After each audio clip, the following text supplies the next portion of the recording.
Wer viel vorhat, sollte sich von nichts aufhalten lassen. Schon gar nicht beim Banking. Deshalb sorgt das Hausbanking der Volksbank für offene Türen, wo auch immer Sie hingehen. Für Überblick bei den wichtigen Dingen und für Ihre individuellen Bedürfnisse. Wohin es geht, bestimmen Sie. Wir begleiten Sie auf Ihrem Weg. Das Hausbanking der Volksbank.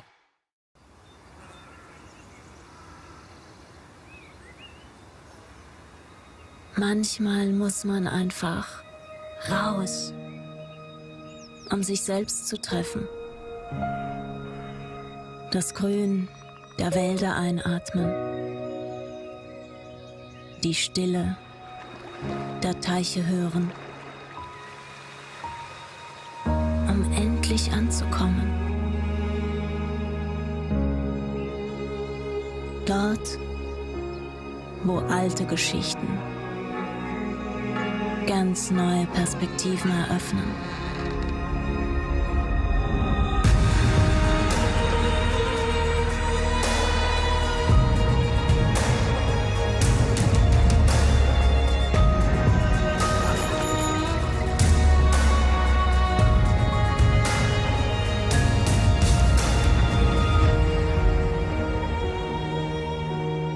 Wo Berührungen zu Umarmungen werden.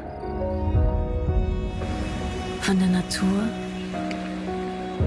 der Welt, einem selbst.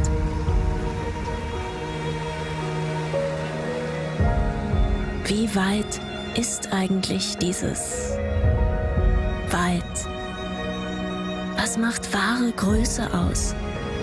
Und wie weit kann man gehen, wenn man immer wieder aufgefangen wird?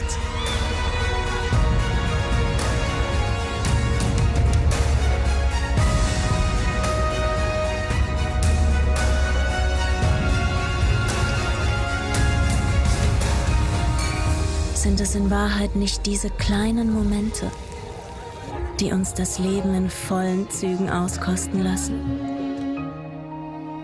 Wenn man Neues erschafft, während man Altes wiederentdeckt.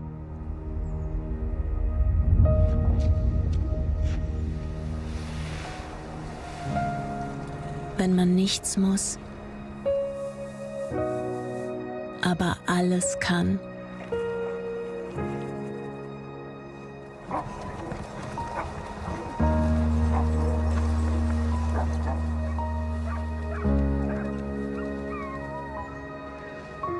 Weil man endlich wieder spürt, wer man ist. Waldviertel, wo wir sind, ist oben.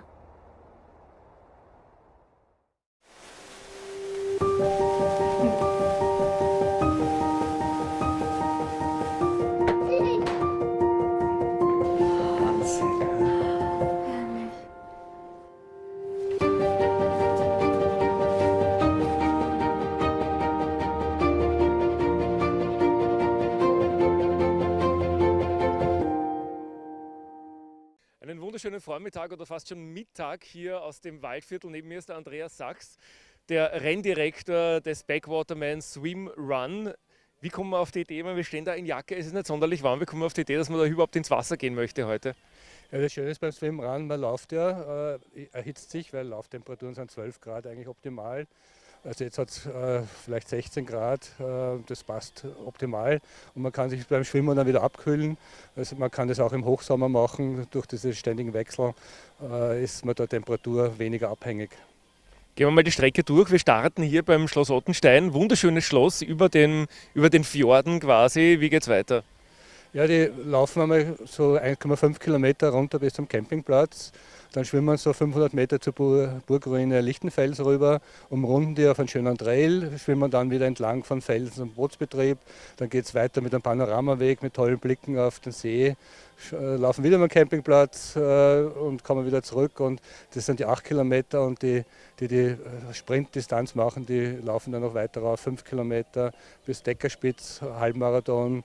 Und die Marathon machen, die laufen die Halbmarathonschleife sozusagen ein zweites Mal noch einmal. Wer jetzt durch unseren Livestream hier auf Sportland Niederösterreich TV ein bisschen Lust bekommen hat, das Ganze auch zu sehen, was sind denn so die schönsten Plätze, die du kennst entlang der Strecke? Was kannst du uns da an touristischen Tipps geben? Ja, da gibt es viele versteckte Plätze. Also die Fjordlandschaft hier lädt dafür ein, dass man sich E-Boot mietet und einfach die Fjorde sucht und da reinfährt. Es sind viele Angler auch unterwegs.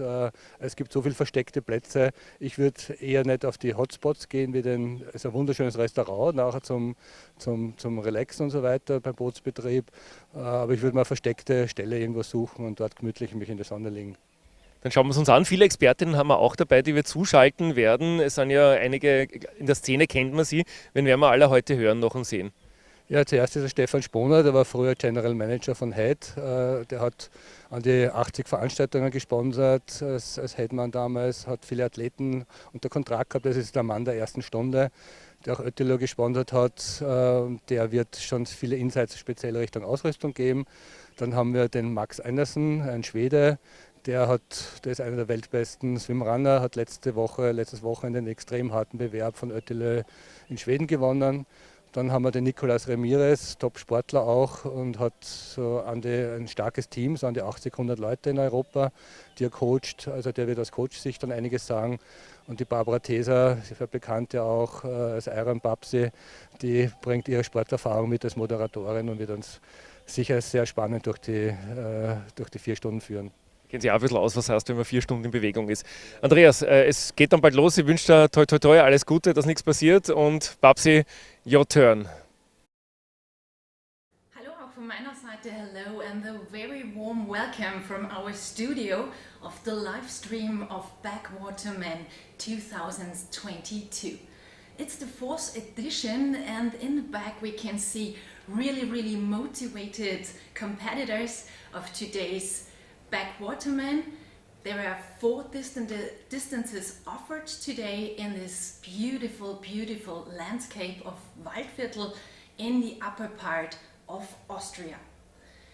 What is expected today? Today we're gonna have the marathon distance over 38 kilometers, which is already started in the morning at 9 a.m. In the back we see the participants of the half marathon distance. It's over 23.6k, which started at 11 in about approximately half an hour. We've got our swim run sprint distance over 14.6k and our swim run trial distance, which starts at 10:45 at 9 kilometers and an altitude of 200 meters. So today at the marathon distance there is a absolutely new thing. There were relay starts also, and in our picture we see Anita, and Anita is a news speaker of a radio station in Austria. So good luck to her. She's starting over the half marathon distance for the 2nd time this year. You see all the equipment in the pictures of the competitors. Every equipment is allowed to take. So you can take bull buoys, you can take paddles, you can take a swimsuit, of course, due to the temperature. You can take a tow line for team starters, and the pedals which you can see at the athlete's hands, but you have to take everything with you the whole day. So everything is allowed, but everything has to be kept by yourself the whole race.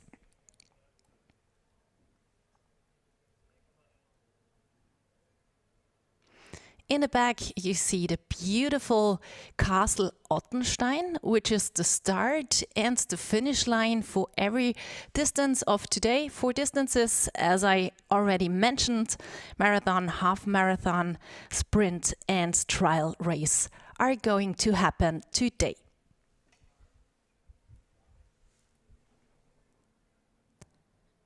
It's the 4th edition of the Backwaterman Swim Run. So it was the first time in 2019. It happened also 2020, 2021, and today 2022. There's the 4th edition of this race in Austria.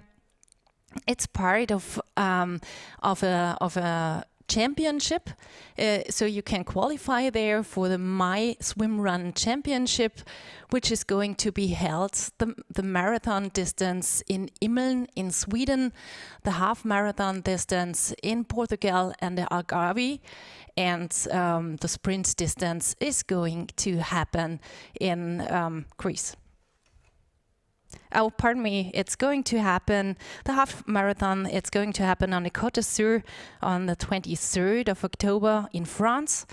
The sprint distance is on the Algarve on the 25th of September, and the long distance in Immeln in Sweden on the 20th of August.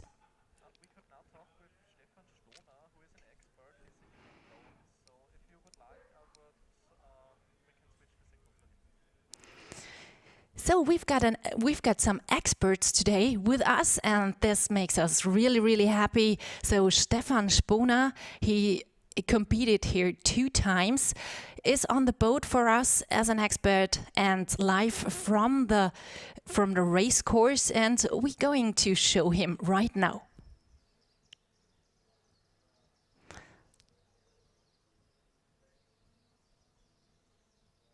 Hallo und guten Morgen, Stefan Sponer vom Boot. And I will be our partner. I think 2 hours. We are here in the beautiful area of the Ottenstein Lake, and behind me you see the first entrance. So after about a 1.5 kilometer run, the teams will come to the first swim. You see the special feeling about SwimRun, where the trail ends, the swim will begin, and when the swim ends, the trail begins. So you have a permanently shift between swimming and running, and running and swimming, and it's a unique story that you swim with shoes and you run with a wetsuit. This is not normal.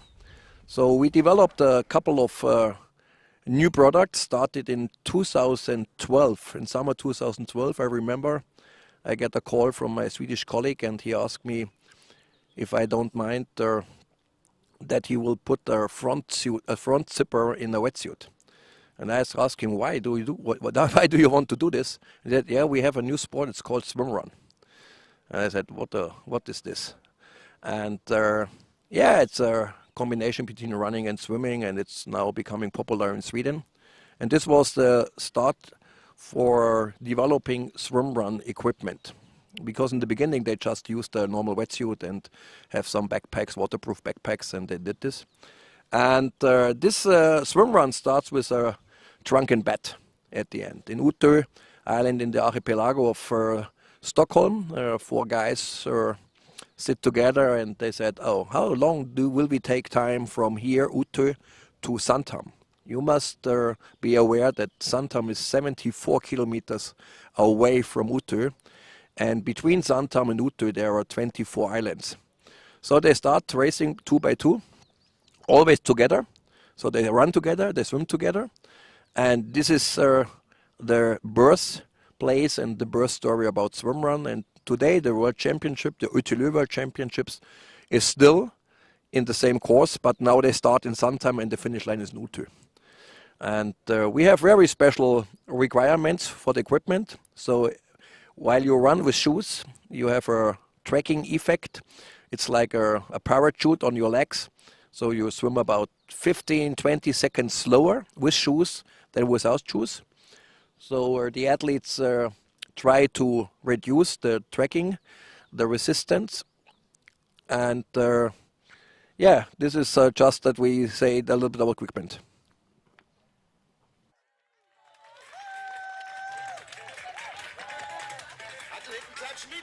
So here we see the athletes facing the challenge for today. It's 10:45, it's approximately 10:44, and the athletes of the trial distance and the sprint distance are going to start in a few couple of seconds.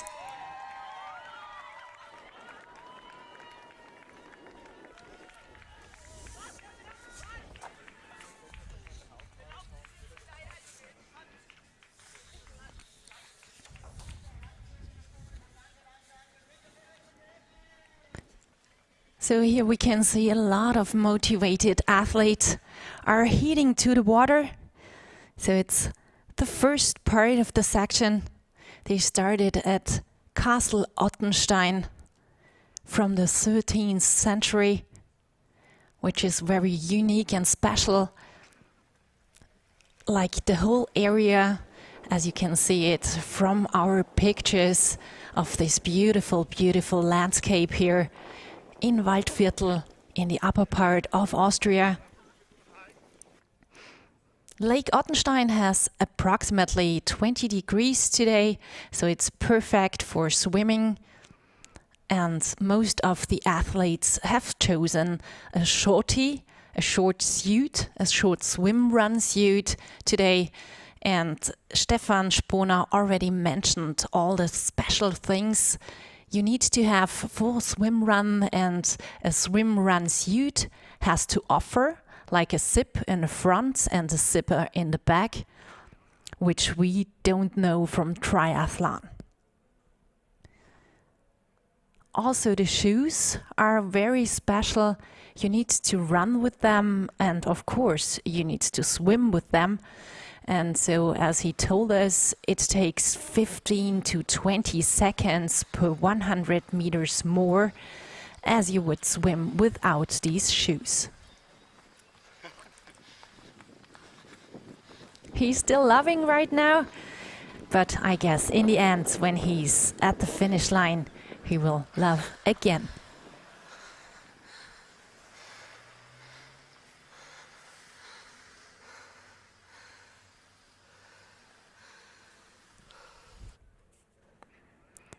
So the first run for these distances, the sprint and the trial, is 1,600 meters during or through the woods and the forests of this beautiful region. It looks like Scandinavia with Austrian hospitality. This makes it so special here. So it's not usual. These pictures are not usual for Austria. A lot of you think, I guess, of mountains and cows and everything when you think of Austria, but not on a Scandinavian lake, or as a lake which looks like in Scandinavia, but this makes it so special here.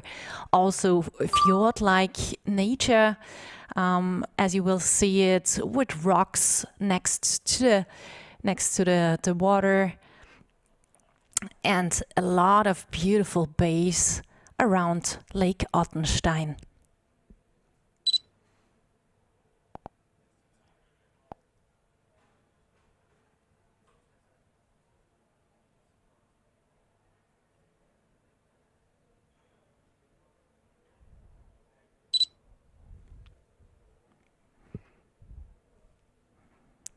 (1,600 meters).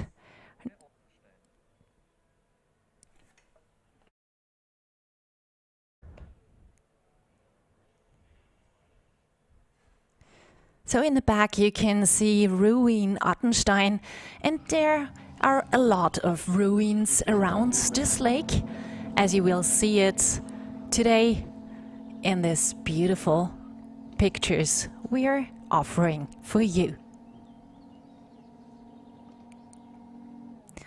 Boats are waiting for the first participants who are heading to the water. 1,600 meters needs to be run by them today, or right now for the first sections. Then they are jumping into the water for 600 meters, and these are the first two parts of today's trial and sprint distance.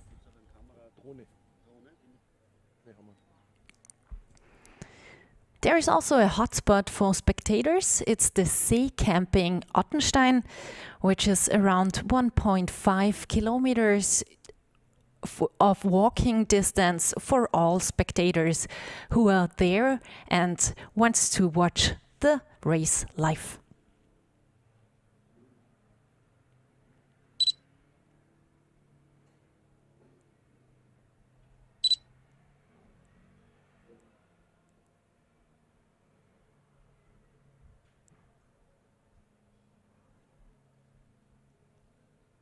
beautiful scenery here in Waldviertel with this lake, which has got a very, very special,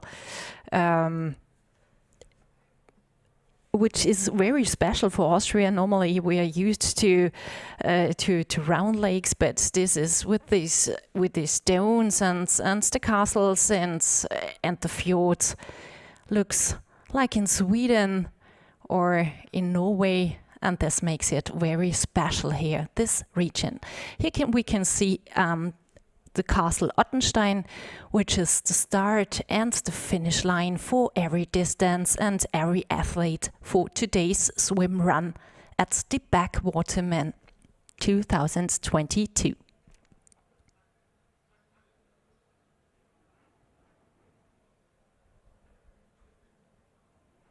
We've got also 13 athletes from Israel today who are competing at the half marathon, which will start at 11 and which is our focus for today's live stream. And some of them are starting at the sprint distance. And there will also be a swim run held in Israel this year. And they've also been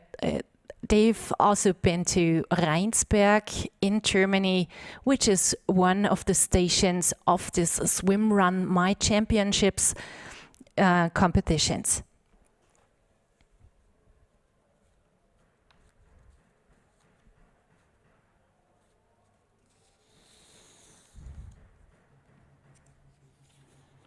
On the half marathon, we've got some really great starters from Austria. As I see in the starting list, Sabine Greipel, who is a legend of triathlon.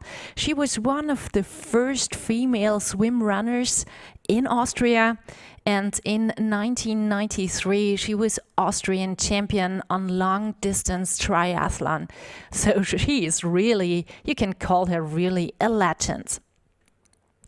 Also, Bernhard Fink will start on the half marathon distance, and he was one of the first swim runners in Austria. So here we can see the first swim sections, the first competitors of the trial and the sprint distance are heading into the water. 600 meters needs to be done by them. All of them are using paddles, as you can see it on their hands.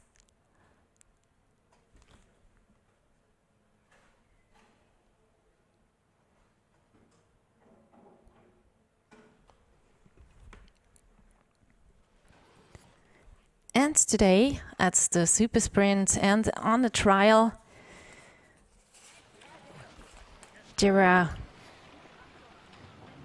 you can make it as a team or you can make it as a solo starter.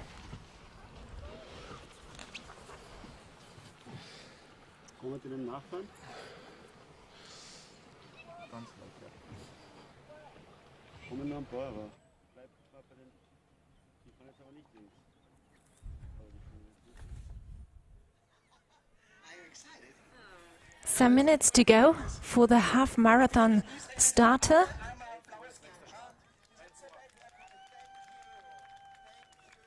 With the green jerseys and silver swim caps. So every one of them needs to have this green jersey with their race bib on. And of course, their silver swim cap.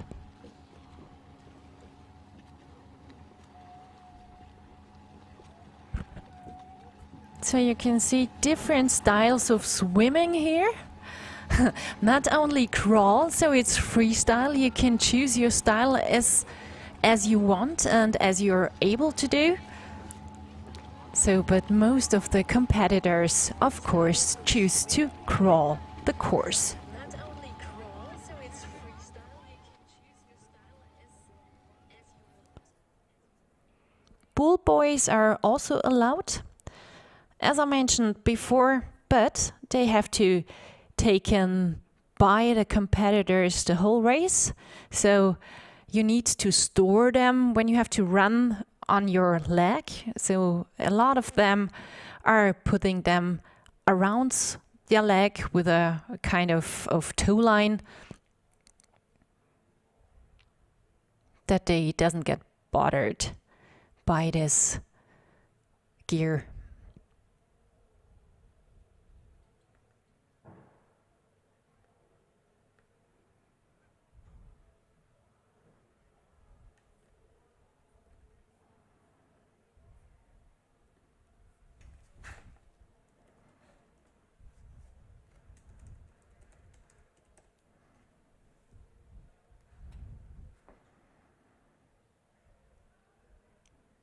So why are they using all this gear? Like, of course, goggles. I don't need to mention why they use goggles, but paddles, like you see them, or pull buoys. It makes it much easier for the legs, so the legs can be relaxed then. You don't have to do anything with your legs, and you're lying in the water very well with the pull buoy. And the paddles, you're much faster with the paddles. You're taking more power, but of course, it's easier to swim fast with them.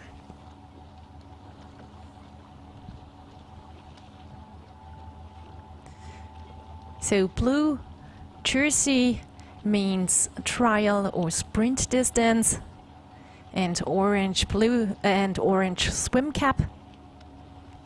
And you see the competitors with the shoes in the water, special kind of shoes, so we can, when we have Stefan again with us, we can talk about how to avoid blisters and scarves while running with wet shoes, which is very interesting, of course, because every one of us knows it, how it feels when you have wet shoes or wet socks, and a lot of the people are getting really bad blisters, blood blisters and so on, and so it's not that easy. So green jerseys means half marathon, just some moments left, 2 minutes are left, and then we will see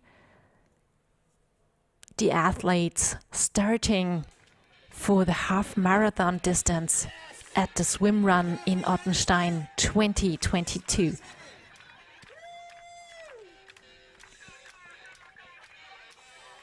Bernhard Fink is one of the famous Austrian athletes who are starting today.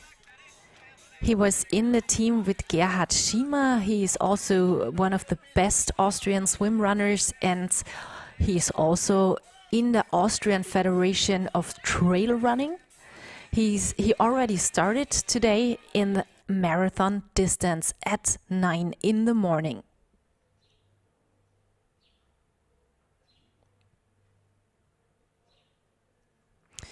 The two of them, Bernhard Fink and Gerhard Schiemer, were third at the marathon distance in the team, in a team group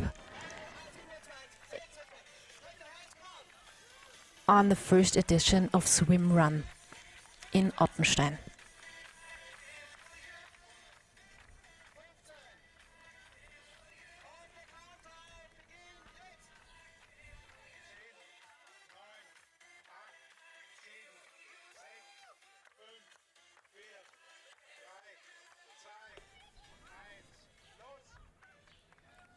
And there they go, tough athletes who are facing the challenge of the half marathon distance of Swim Run in Ottenstein.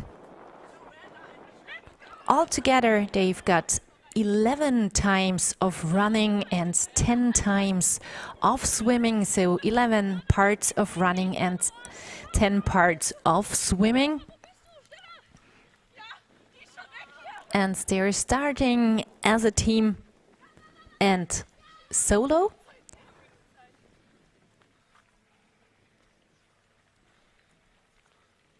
In different groups. So in the teams there are male and female and mixed teams, and two kind of male, female and mixed.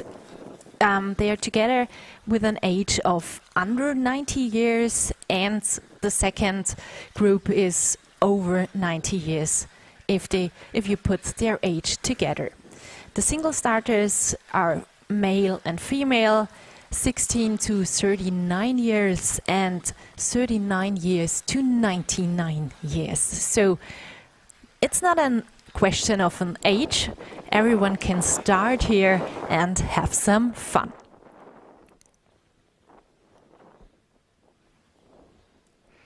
When you ask yourself what kind of leash this was, this team was together with, it's a tow line. It's kind of elastic band, which the team can use, that they don't lose each other, because there is at least just a gap of 10 meters between them while they swim, and 30 meters while they run, in the rules of a swim run competition.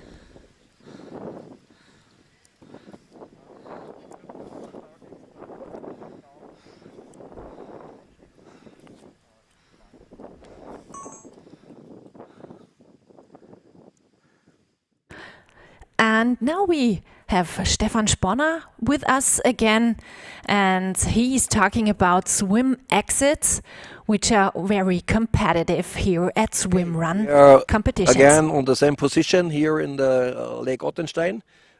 You see in the back of mine the orange flag. The orange flag is the sign for entry, the entry into the water. And you see there is no carpet, there is nothing. This is really nature. So people have to walk down from the runway to the water. You have some rocks there. Max. And then you have the first thing you have to do. You have to orient. That means you have to check where's the exit. And the orientation is a white flag on the other side of the water. It's a little bit hidden in the middle of trees. So orientation is one of the very important parts in swim run. So when later in some minutes, you see now the white flag, and you can imagine if your head is in the water, it's not easy to orient. So swim runners always have to check after, let's say, 10-15 strokes where they're swimming, and that they always have the fixed point to see the exit. Further on, during the run, the zipper of the wetsuit is open. It's important, and so it's important to close the zipper before you enter the water. Otherwise, you have some liters of cold water in the suit, and you have to fix the goggles. You have to fix the paddles, and you have to fix the pull buoy. So it will be very interesting watching them. This is the very first part before you start swimming into the water. And one of the rules in SwimRun is that the distance between the two teammates should be not longer than 10 meters. That means people connect them. The team is connected by itself with a rope. And also the fixation of the rope is very important before you start the swim. Normally the better swimmer is in the front. So he has, or she, the first swimmer has the job for orientation and for bringing the speed, and a weaker swimmer is in the back part. So he or she must just orient on the legs of the teammate and must not do any orientation. So the speed of the team is normally then faster than if in the event slower swimmer is swimming by itself. You can drag a little bit, you don't have to orient, and that's much better. So this is the parts when you come into the water, and it's so untypical if you come from triathlon or from any other sport, because this kind of multisport, you have to do this every time. Another challenge is that you come from this vertical position and you swim in the horizontal position. So, and the same is by leaving the water from the horizontal position into the vertical position. This is also a little challenging, more than most of the athletes and the people are believing. And this is something swim runners are training. They train these transitions, running into the water or leaving the water, and to check the equipment, to have everything under control, and to have this. Okay, the runners are coming. Yes, we see the first teams here. That is maybe. Let's have a look. It's Christian Götz. This is Christian Götz from Munich, Karlsfeld near Munich. He is one of the best swim runners in Germany.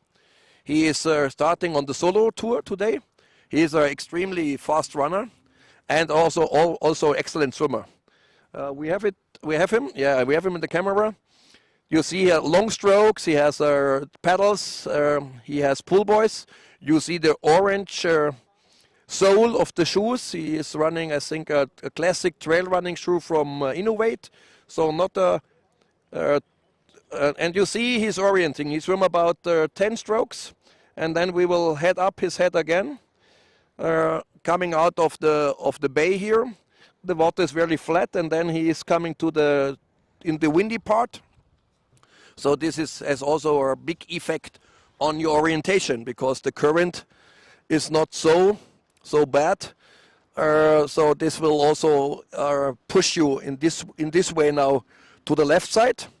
So Christian is experienced. He is going to the right, more to the right, because when the current is coming and is becoming stronger, then he will be how you called it, that you get a drift to the left side. Very calm and very long strokes, and so we are in the game here. Now we have the first mixed team.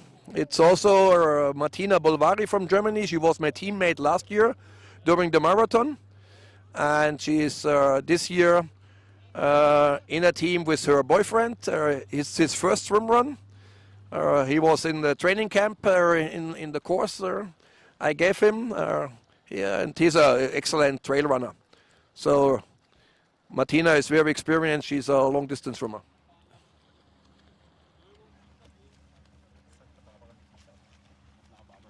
Yeah. Okay, and we are going back to Barbara now.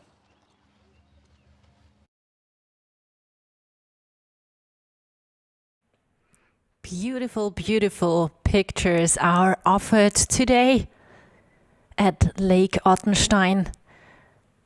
Here you can see the fjord-like nature around this lake, which is very untypical for Austria. And you just have here in this region of Waldviertel.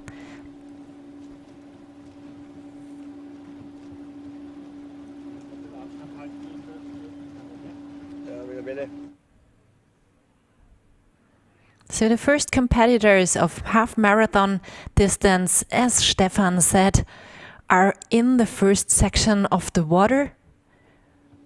1,600 meters was the first running part, and now they need to swim 600 meters. And the first 8 kilometers of the whole distance, of every distance today, is the same for everyone. So 8 kilometers of the sprint distance, the trial distance, half marathon and marathon are the same for everyone today.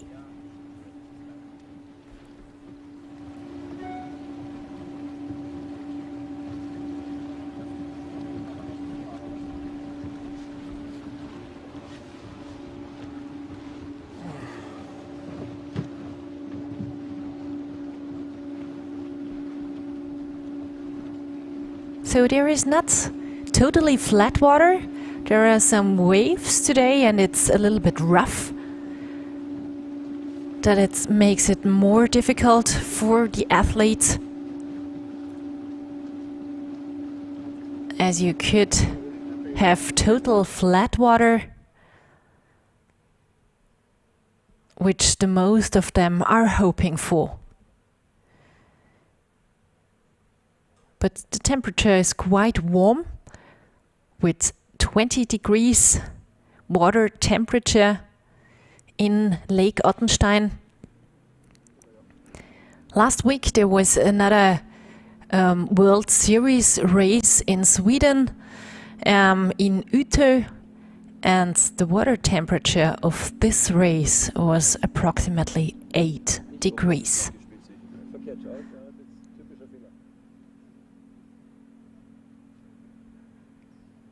So as you see this athlete, there must be really, really tough conditions today in the water.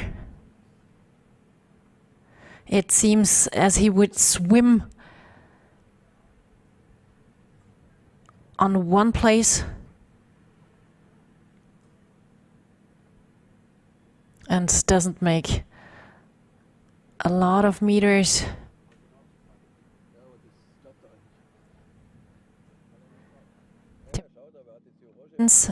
Even in a lake, and a little rough water.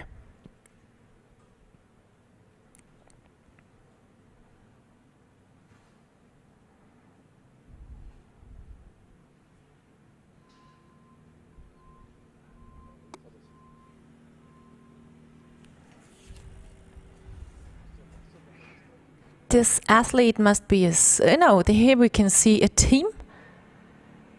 Teams are not allowed to have a gap of more than 10 meters in the swim section. And most of them have chosen a tow line to connect each other.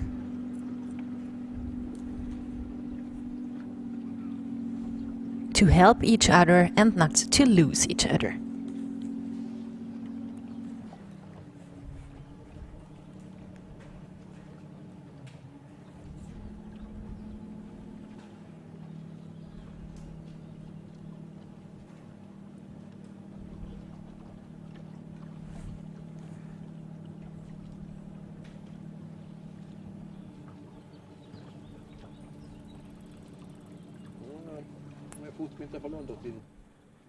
Race number 179, Christian Götz, Team Envol. He's starting in the age group male 16 to 39-year-olds.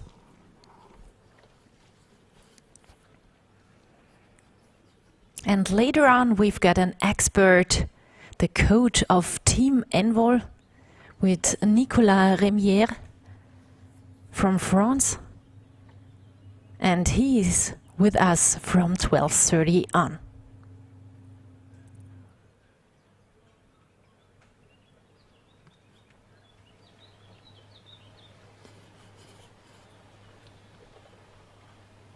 Christian is right to go out of the water to the next running section, which is very interesting to see. So this is a very easy exit compared with other races of swim running. Often the athlete has to take some have to crawl over stones to find their way out of the water, but this wasn't really easy exit for them.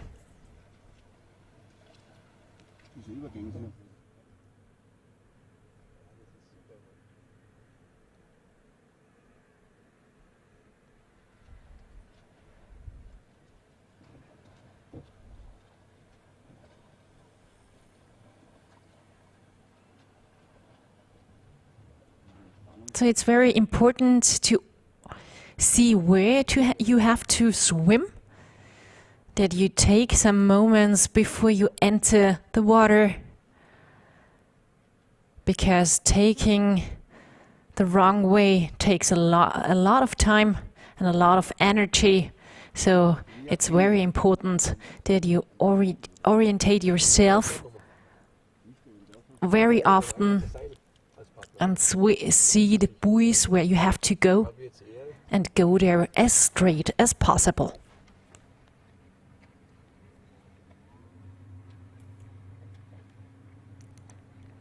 Next team is out of the water, the next single starter.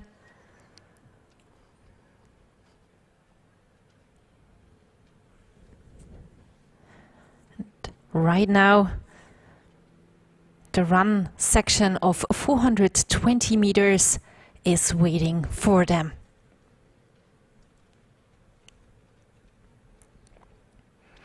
On the half marathon, the longest swim of today is approximately 960 meters long, and the longest run section is 5.1 kilometers for the athletes of the half marathon distance over 23.6 K.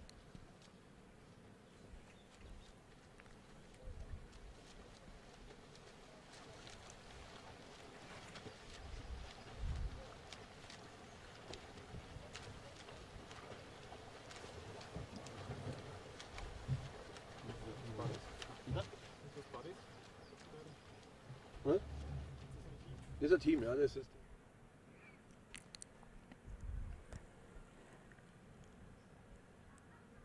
Die nächsten Teamstarter sind am Ende der ersten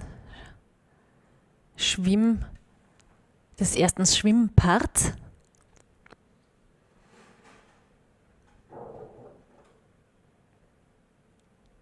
Und hier geht es Schlag auf Schlag. Noch ist es ein Kopf-an-Kopf-Rennen, aber während des Rennens heute wird es dann schon zu größeren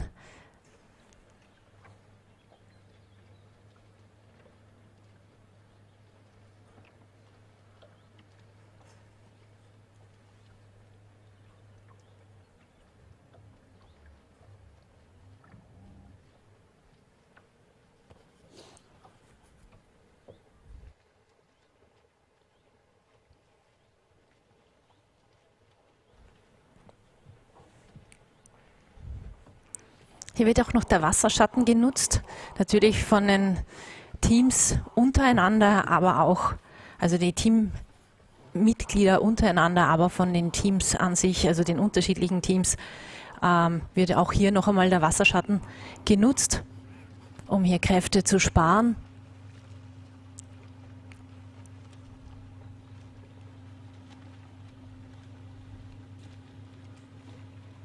Orientierung ist ganz, ganz wichtig, bevor man ins Wasser geht, dass man sich noch einmal umschaut, wo der richtige Weg hingeht, um keine Umwege zu schwimmen,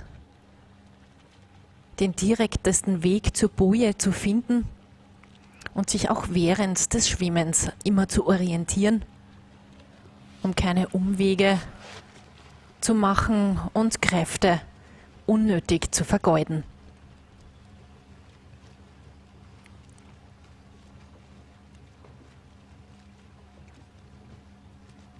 Die Teilnehmer heute können ja diverse Hilfsmittel verwenden.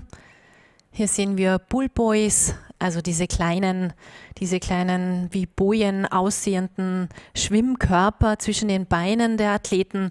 Die sorgen für Auftrieb und eine sehr, sehr gute Wasserlage. Weiters auch Schwimmpaddles. Paddles sind diese Plastikteile an den Händen der Athleten.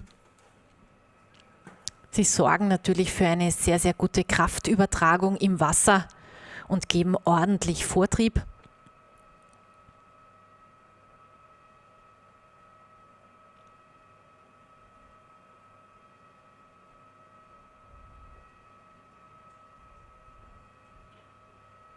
Hier wird ein Team gerade von einem Solo-Starter überholt.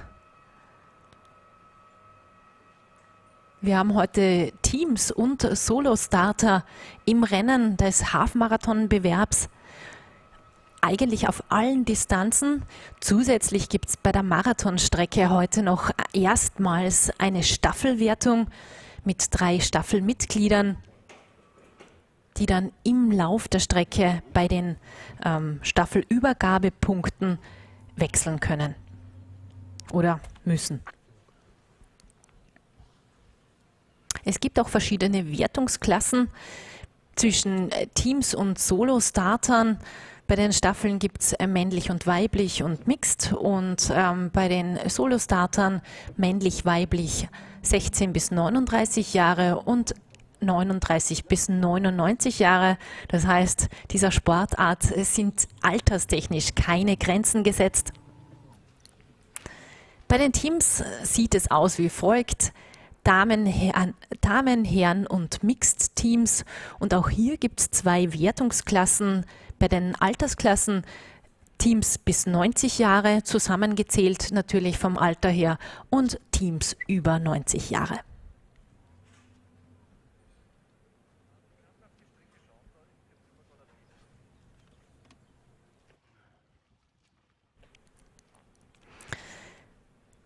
Wir schauen ein bisschen auf die Strecke und haben einige Athleten vors Mikrofon geholt. Wie geht's euch? Hallo? Wunderbar, danke schön.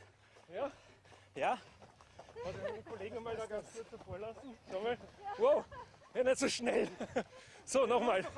Wir sind gerade im Livestream, wie geht's euch? Okay, uns geht's gut. Wir finishen jetzt gerade heute unseren Backwaterman, weil wir in UTO gescheitert sind. Das ist der SwimRun der SwimRun-Serie. Und jetzt machen wir unser Ding hier komplett. Okay, hey, toi, toi, toi. Danke. Alles Gute.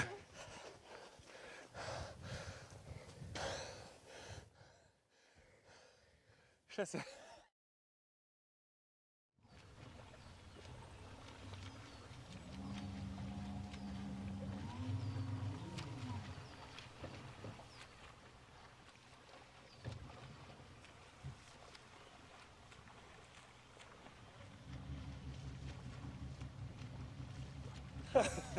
Alles klar, was war das Schwierigste bisher? Ja, die Orientierung. Wieso? Ja, weil ich im Wasser zickzack schwimme. Aber das habe ich so erwartet. Ja. Das heißt, ich bin im Plan. Alles gut. Jetzt haben wir ja doch noch ein Stückchen. Worauf freust du dich am meisten? Oh, was gibt's? Gibt's ein Bier am Schluss? Wahrscheinlich, ja. Im Schlosshotel. Aber es gibt ja auch dann die längeren Distanzen, die 5-Kilometer-Läufe. Ja? Ja. Oder ist das Schwimmen im See lieber? Nein, ich glaube, die Kombi macht's. Ich laufe gerne, schwimme gerne. Das passt perfekt. Alles Gute, toi, toi, toi. Dankeschön. Wo geht's weiter? Ich glaube darauf, ja.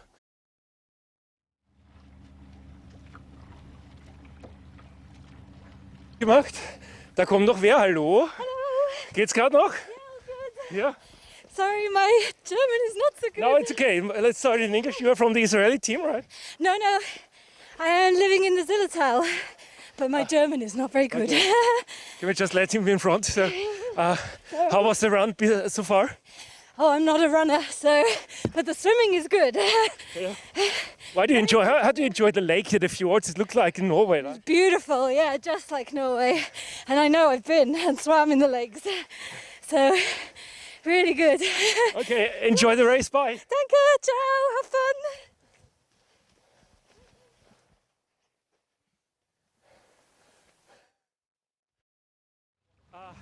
Wir sind gerade ein bisschen K.O. Wir werden jetzt mal wieder zurückgehen und dann zum nächsten Ausgangspunkt fahren. Schauen wir mal aufs Wasser. Babsi, liebe Grüße. Danke, lieber Claudio. Das war ja sehr, sehr spannende Einblicke von dir. Vielen Dank an dieser Stelle, dass du uns da teilhaben lässt an den Erlebnissen der Athleten vor Ort. Die Athletin aus dem Zillertal war ja wirklich sehr bezaubert von der Landschaft hier, die aussieht wie in Norwegen oder Skandinavien. Und auch das Team davor, die ja erzählt haben, dass sie beim Ötilö in Utö gescheitert sind und ihr Glück jetzt noch einmal diese Woche versuchen. Beim Backwaterman am Ottensteiner Stausee. Da freuen wir uns natürlich auch ganz besonders, dass das Team aus Deutschland hier bei uns heute am Start ist. Da ist ja auch in der World Series bei Ötilö ist die Dropout-Quote sehr, sehr hoch. Das heißt in etwa bei 50%, weil auch einfach die Bedingungen derart hart sind. Wie ich es schon erzählt habe, das Wasser hatte 8 Grad Wassertemperatur und es sind einfach wirklich sehr, sehr harte Bedingungen, wenn man im Meer schwimmt und da noch einmal einfach Strömungen hat, Wellen hat und sehr, sehr harte Schwimmausstiege. Wir bekommen jetzt gerade wieder Bilder von der Strecke rein und wechseln jetzt einmal wieder auf die Strecke. Also, unsere besten Freunde organisieren das für die Israelis. Das sind eigentlich alles Triathleten. Vor 3 Jahren oder 4 Jahren SwimRun entdeckt mit Ötilö. Und jetzt haben sie euch gefunden und haben gesagt, lass uns doch mal Österreich probieren. Ich hoffe, ich nehme dir da jetzt nicht so viele Minuten weg. Was ist dein Ziel? Spaß haben. Einfach Spaß haben. Dann viel Spaß. Dankeschön. Thank you.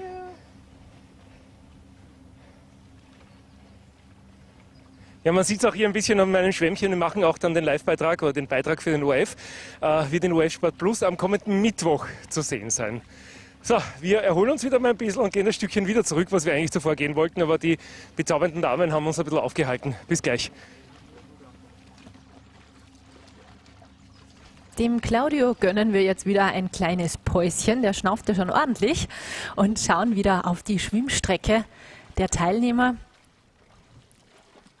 Und wenn Sie jetzt erst zugeschaltet haben, hallo und herzlich willkommen bei unserem Livestream des Backwaterman Swim Run 2022. Wir freuen uns, dass Sie heute mit dabei sind. Hier sehen wir einen Bullboy auf der Strecke schwimmen. Der gehört hier nicht hin. Nehme ich mal an, den wird ein Teilnehmer verloren haben.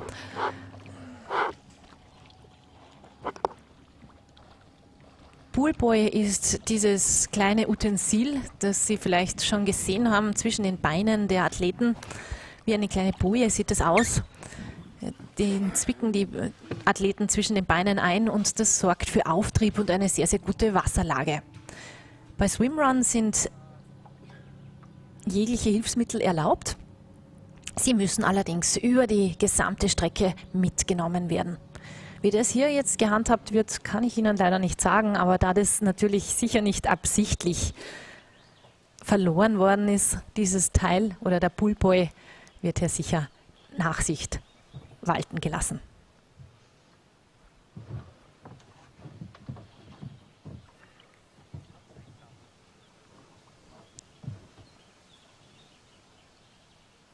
Und da haben wir das Teil, den Bullboy, und wir schalten mal aufs Boot zum Stefan, der den Bullboy in der Hand hat. Wir können wegfahren. Sind fertig hier. Okay. We just found a pullboy in the water. So one of the racers lost the pullboy. It's a simple foam which you put between your legs to reduce the dragging and to enhance the floating. And most of them are homemade. This is a really homemade version of SwimRun pullboy. The lady, she just put a hole in there, but the dot was not fixed good enough, so she lost it. At the end, she didn't have it between her legs, so maybe she didn't really use it. But we will bring to the finish line, and then she will get it again. So flotation is a very important part in SwimRun.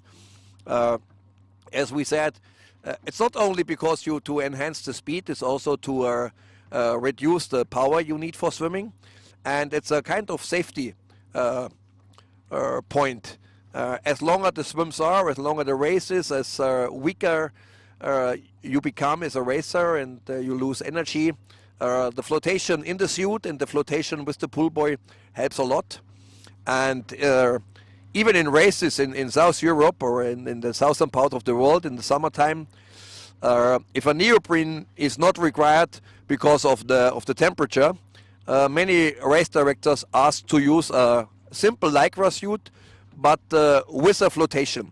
So I developed 4 years ago the first Lycra sweatsuit, Lycra swim run suit with a flotation part in the chest area and in the thick area. So and this was then permitted to be used. This is something which is really important, and it's not so great for the lady that she lost her pool boy now, but it's a part of the game. If we would be super strict, we would disqualify her, because she lost equipment, and losing equipment is not allowed, but this was not throwing away the equipment. She really lost it. It was an accident, and we are here at Backwaterman not so strict with this kind of regulations. If it's as a kind of accident, you can say. So as far as I see, all the athletes finished the first part of the first swim part. They are now on the island and swimming to the other side, to the restaurant, for the second swim. And what do we want to talk about? Do we want to talk a little bit about, are we going back? Barbara, it's your turn again. Okay, thank you. Danke, Stefan. Das war ja wirklich interessant, was er zu erzählen hat. Er war ja maßgeblich daran beteiligt, an der Entwicklung von SwimRun-Anzügen. Die Sportart ist ja noch relativ jung und er ist einer der ersten Pioniere gewesen dieser Sportart und hat da in der Entwicklung ganz, ganz viel beigetragen.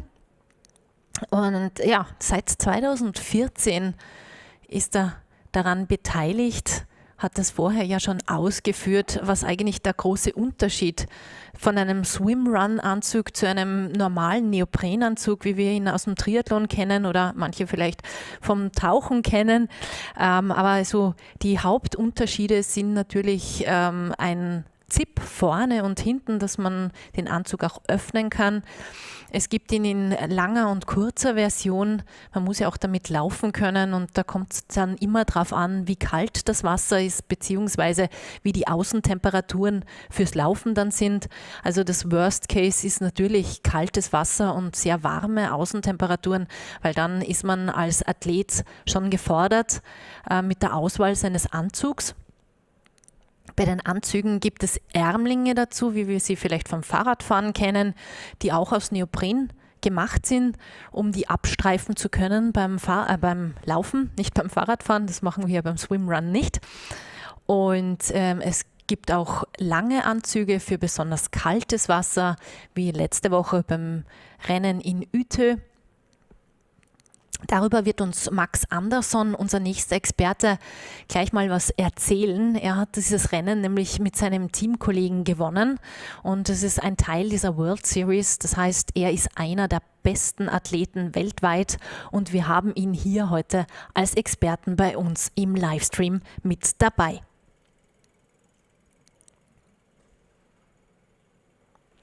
Aber um noch einmal das Thema der Anzüge aufzugreifen, wie Stefan schon erzählt hat, die Anzüge haben auch viele Taschen innen, um Ernährung mitnehmen zu können. Man muss sich ja verpflegen können. Die Renndauer eines Marathons bei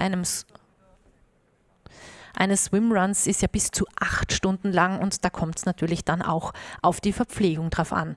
Ich habe gerade die Info bekommen, dass es zu unserem nächsten Interviews geht und da freue ich mich drauf. Ich gebe ab zum Claudio.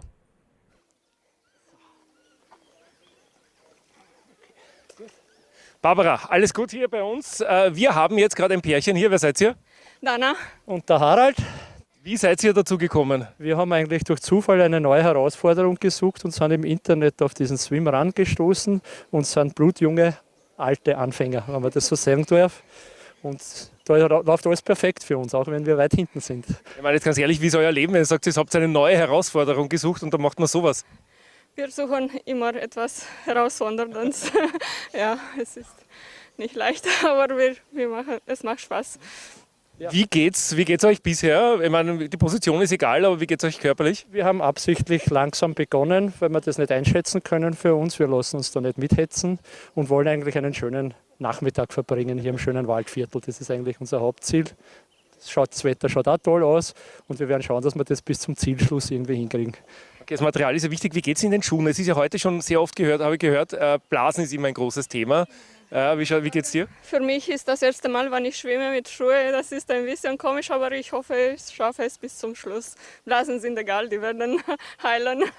Ja. Dann wünsche ich euch alles Gute, toi toi toi und jetzt werft euch bitte ganz spektakulär rein in die Fluten. Ja? Okay, werden wir machen.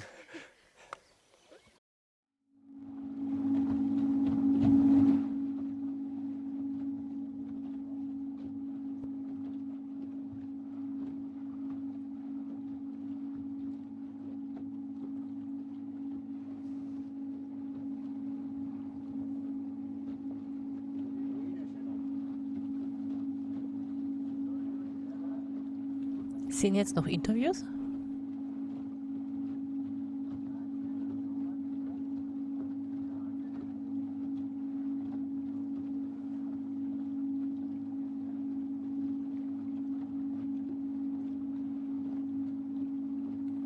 Ja, das Mixed Team Magic war das mit Harald Zaschka und Dr. Dana Unguras.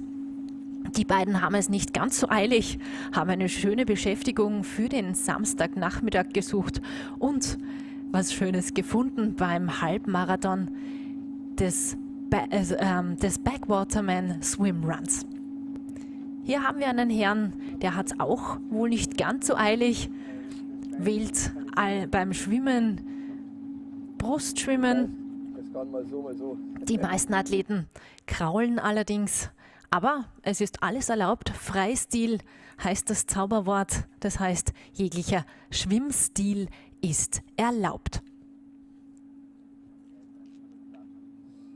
Wunderschöne Bilder werden uns hier eingespielt mit diesen großen Felsformationen.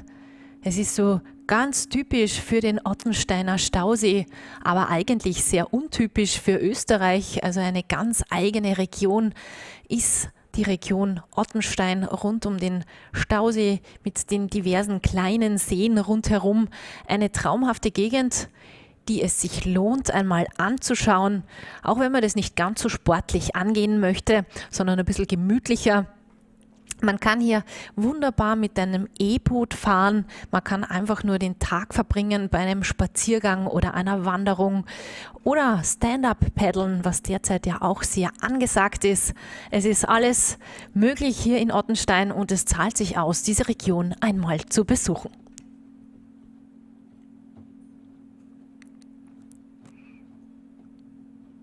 Die Athleten in den grünen Jerseys, das nennt sich Bib-Trikot. In dem Fall beim Swim Run sind die Athleten der Halbmarathon-Distanz mit den silbernen Badehauben. Und drüber für ihre Startnummer haben die Athleten diese Race Bib. Wir freuen uns auf den ersten Experten oder den nächsten Experten eigentlich. Stefan Sponer haben wir ja immer wieder im Interview bei uns gehabt zum Thema Material. Wir warten auf Max Andersson, den Schweden. Er ist einer der besten Athleten dieser Sportart. Und wir schauen jetzt, ob wir den Max schon bei uns haben. Hi Max, are you already here with us in the live stream of the Backwaterman 2022? Und wir schauen jetzt, ob wir den... Ja, noch hat es nicht funktioniert, aber es kann sich nur noch um ein Momentchen handeln. Und der Max Andersson ist dann bei uns live in der Sendung. Hi Max, are you here? No, not really. Max Andersson, I'm calling for Mr. Max Andersson. Hier haben wir ihn im Bild. Er ist noch nicht Max ganz Andersson, bei uns. I'm calling for Mr. Max Andersson. Hier haben wir ihn im Bild. Yeah, hello. He's loving. Hi, nice having you here. Max Andersson, Max, I'm it's a calling great... for Mr. Max Andersson. Hier haben wir ihn. Please close the live stream. But I think I have some issues with the sound. I really cannot hear you. I can see you're talking, but I cannot hear you. He just can hear me talking, see me talking, but he cannot hear me. I guess you need to close the live stream.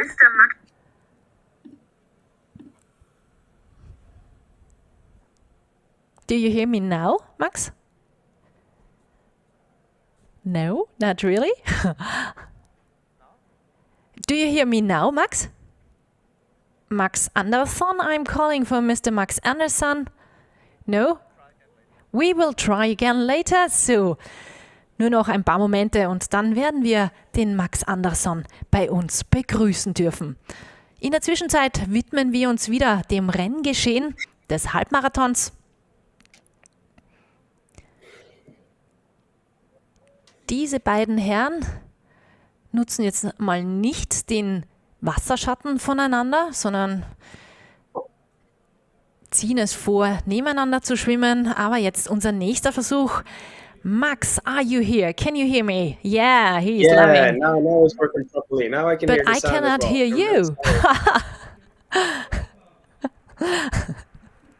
I just can see you, but I cannot hear you. And I'm so bad in reading lips. Trying to turn my sound on right now. Wow, cool. Good thing. Oh, wow. Nice having you here, Max. Live from Sweden, right? Yes, correct. So, correct. Where are you based? I'm living in Gothenburg on the Swedish west coast, basically. So now I am just outside Gothenburg in my summer house here. Oh, nice. Spending it here. Yeah. Sounds good. Summer house in Gothenburg. Yeah, quite nice. Yeah, nice scenery. Really So it's really nice. Even though summer is not here yet, it's still pretty chilly weather here in Sweden. Yeah. So what's the temperature like around in Sweden? I would say right now here maybe just below 15 degrees, maybe. Okay, but as your race result was last week, you're made for cold temperatures, right? You're the winner of the World Series Utö last week in Utö. Congratulations on this with your teammates. So tell us about something this race, which has been really, really tough, right? Yeah, first of all, thanks so much. And yeah, it was really cold and tough. So I don't know if I was made for those conditions, but we still managed to get to the finish line, even though that was it was a tough day. It was a tough day for everybody, and I know Tulea posted this themselves on their social medias and newsletters afterwards. It has been quite nice weather actually in Stockholm the weeks before the race, or the 10 days before the race, but just on race day it was 8 degrees in the air and cloudy and very windy, and the water was also cold. So it was a tough day for everyone, but I think everyone who managed to get to the start line and accepted the challenge, they all were winners. And yeah. Definitely. I heard there was a dropout of 50% of the athletes. Could that be? Yeah, I haven't seen any official numbers actually, but I know maybe the late registrations weren't that many due to the weather. I can imagine. Yeah, so it's pretty tough. So today we've got a couple in a marathon. It's Team Maszarinska from the Czech Republic. They managed to see the finish line last week in Utö. And yeah, they are racing the marathon today as also. So at Backwaterman. So this is really tough, huh? Isn't it? 2 marathon in 2 weeks? In 1 week? So not in 2 weeks? Yeah, very impressive. I must say, I actually had I chatted with Andreas like a month ago, and we're seeing if it was possible to come and race Backwaterman as well. But I felt that my body would probably be recovered just 1 week after it, and then yeah, I'm impressed by the teams who are doing the both races. They must be tough ones. Definitely. So even the recovery is not so easy, or it's much slower when you had so bad conditions, right?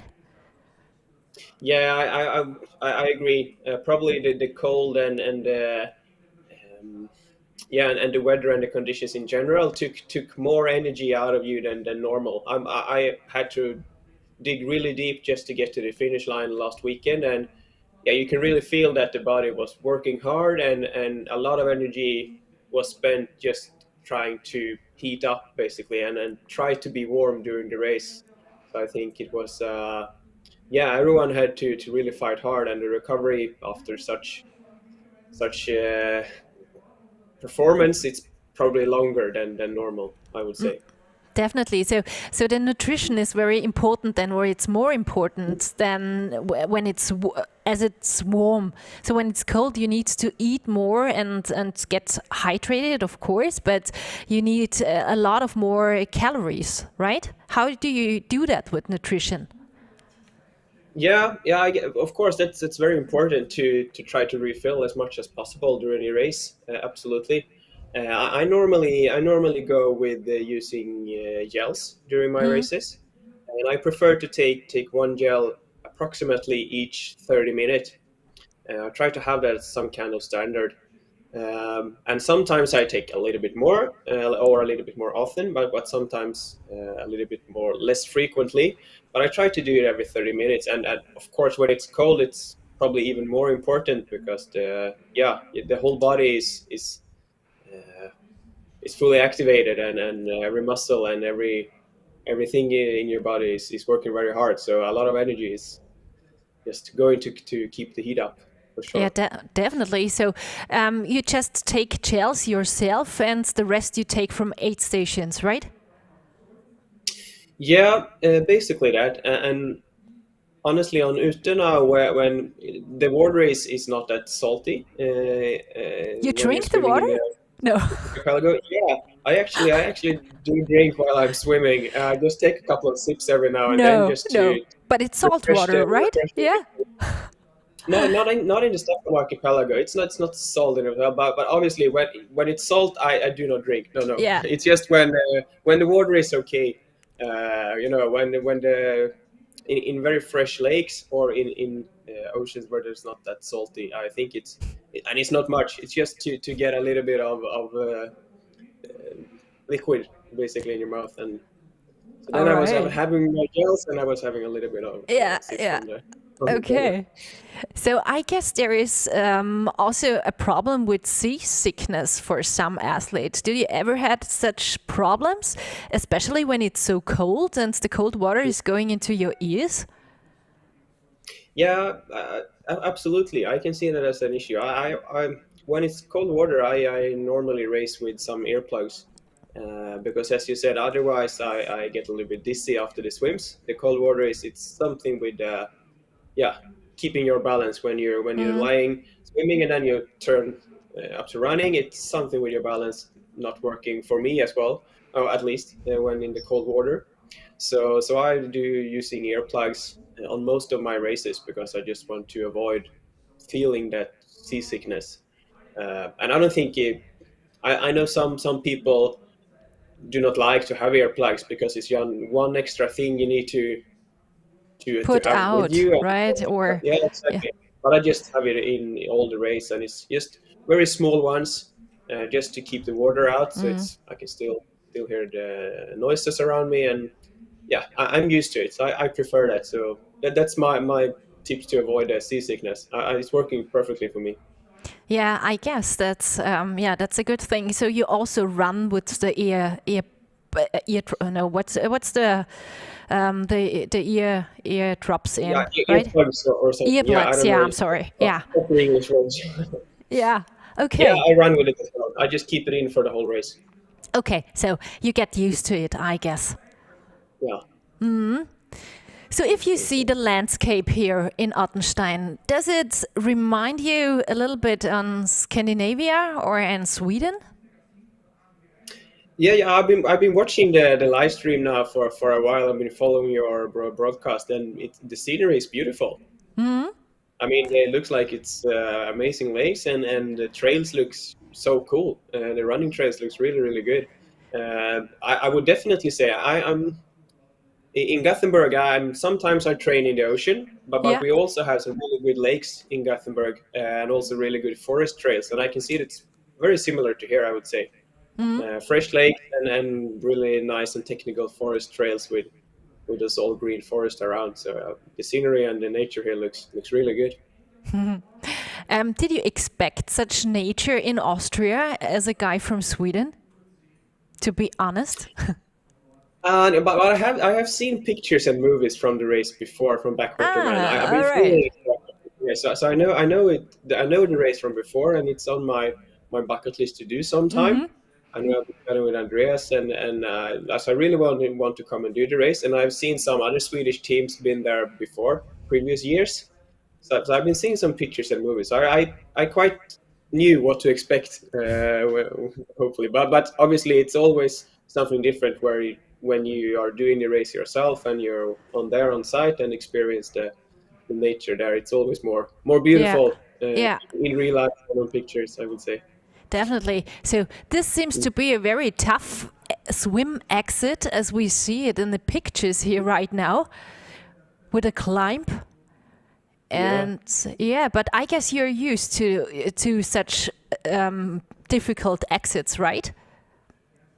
Yeah, some swim exits are of course difficult in all races, I would say, especially when you're on this kind of terrain where it's a lot of rocks, and this one looks pretty steep as well, I would say.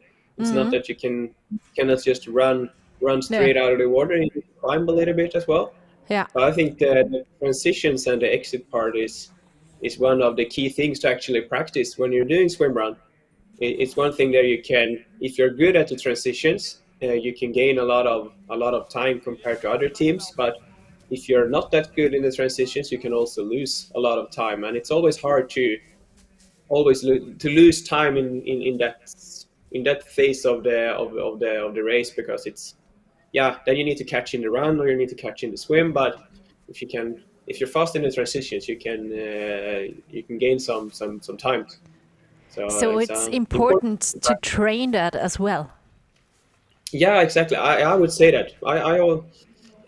Maybe you don't have to be, when you're training swim run, maybe you don't have to train fast transitions all the time. But when we train swim run in Gothenburg, we usually have some parts of our sessions where we focus a little bit more on the transition. And then it's basically, let's say the 10 strokes coming into the 10 last swim strokes coming into the transition. You do those strokes really, really fast and hard, try to get a good speed in the water, and then you're trying as fast as possible, get out of the land, and then the first 10 steps of running, you run really fast. You go all out. You just to do it in one sequence and do that fast, because it's a thing for the body to, when we're swimming and lying like this and then stand up straight away and run, it's something weird happening with your pulse and your heart rate, and if you're not used to that movement, it can be a little bit tough. So I definitely recommend to practice that part. Absolutely. This looks like you should do that, or every athlete should focus on that too. And as your story, or as you mentioned, I guess this is a very, very important part of swim run as well.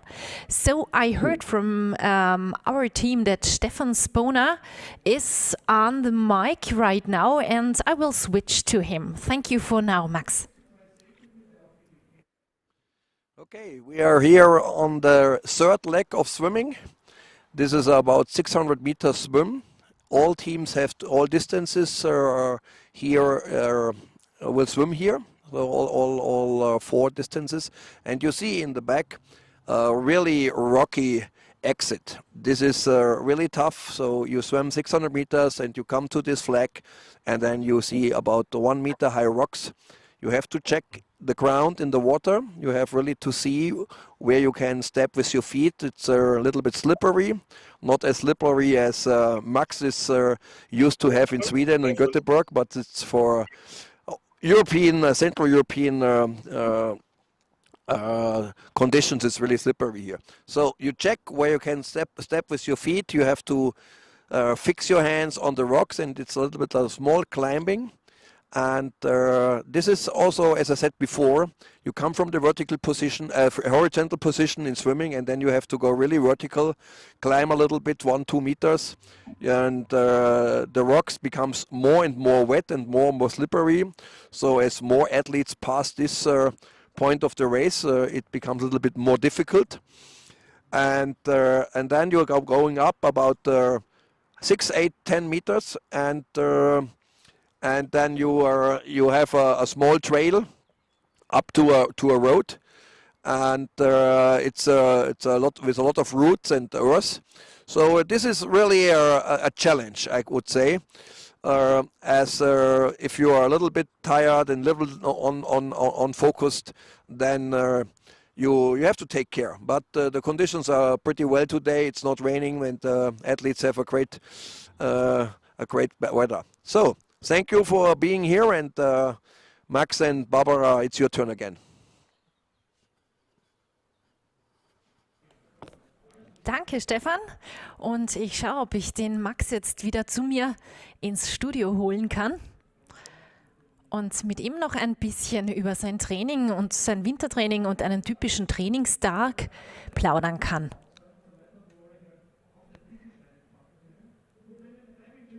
Max Anderson, are you here again?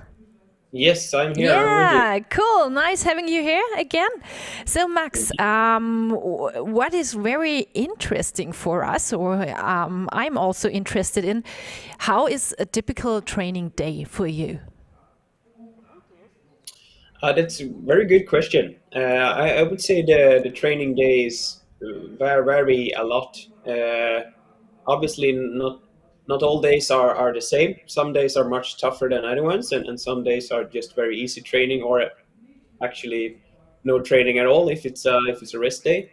But a normal training day, I train twice a day normally. That's the standard, and then I combine. So I do swimming and running, of course, because that's the two sports we do in SwimRun. So that's the main focus for me. But I also do some I do some biking and I do some strength session as well in the gym.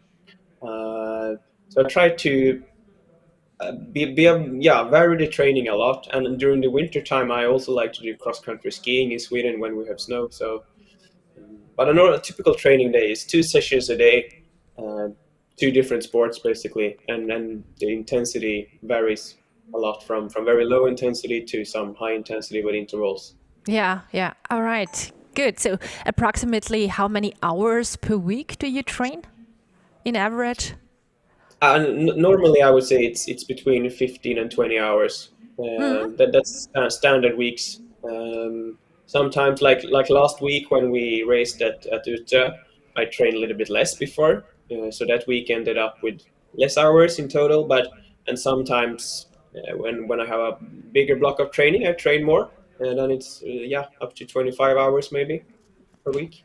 And you combine this with your work, or are you a full-time swim runner? No, I combine this with my work. So I work full-time and train early mornings, or at lunchtime, or at evenings, and mostly. Weekends are also a lot of training. I prefer to do the long training sessions on the weekends when you have a little bit more time. But what's a long training session for you? How does a long training day look like in your life? A long training day, I would say, if I do more than 3 hours training a day, I would say that that's more than usual. Let's say on the weekdays when I work, maybe I train for 2 hours a day then. And then on the weekends, probably if I do more than 3 hours, I can say call it as a long day. Yeah. But then it varies a lot. I mean, sometimes I do longer sessions as well, of course, when it's want to have that really long things going. But today maybe I will be training for 3 hours. So how long is a long run for you? So the longest training runs you're doing, because when you have the Ötilo, it's 65k of running and 10k of swimming. And how long is your longest run in the training? Last year before the World Champs, the longest training I did then was 5 hour swim run session. Wow. That's training. So then I did approximately 45k of running and 5k of swimming. So 5 hours of training, and that was my longest training session then. But then I also did a bunch of sessions between 3 and 4 hours. But also, yeah, same then I varied the intensity in those sessions as well. So some parts can be very easy just to keep moving and to like get the legs used to being out for a very long time, and then you can end up the session with a pretty hard thing in the end. Maybe the last hour is on race pace, so you try to race on a little bit tired legs, basically. Yeah, that's a very focused thing to train also. So you need to do that sometimes, even if it's hard, right? Exactly. Yeah, of course. Yeah. So as I see it here, do you mostly train on trails, or do you sometimes do just a normal run on the road also? I do both. I do both. I prefer the trail running. I think I enjoy it more, and if you compare them both, trail running and flat asphalt running, I would say I'm a little bit stronger in the trails. But I've been trying to work on my flat running as well. But I enjoy running. I enjoyed running a lot. Running is. I enjoy running more than swimming, so the run training is really fun, and obviously the trail running is the most the one I enjoy the most. Yeah. All right. So what does your training plan say? Does it say, okay, Max, you need to do 3 hours of a long run on the trails, or does it say kilometers, or does it say watts? How do you? Yeah, it's a little bit different actually. When I have some bike sessions on my training plan, and then obviously we're measuring in watts or in pulse heart rate zones. I would say combining those two because I have done some tests on the bikes as well, so I have good knowledge on my watts for different intensity. I'm sorry for disturbing you, but you're not using watts on your run, right? Because some athletes are already doing this. Yeah, I know people are doing it with this foot pod. You can measure the watts as well. But I haven't tried it actually. But it's interesting because obviously then it's easier to compare sessions from the trail towards the asphalt and flat running, and you can see how many basically what effort you put in and how many watts you could produce in different terrains. So it's an interesting measurement, but I haven't used it myself.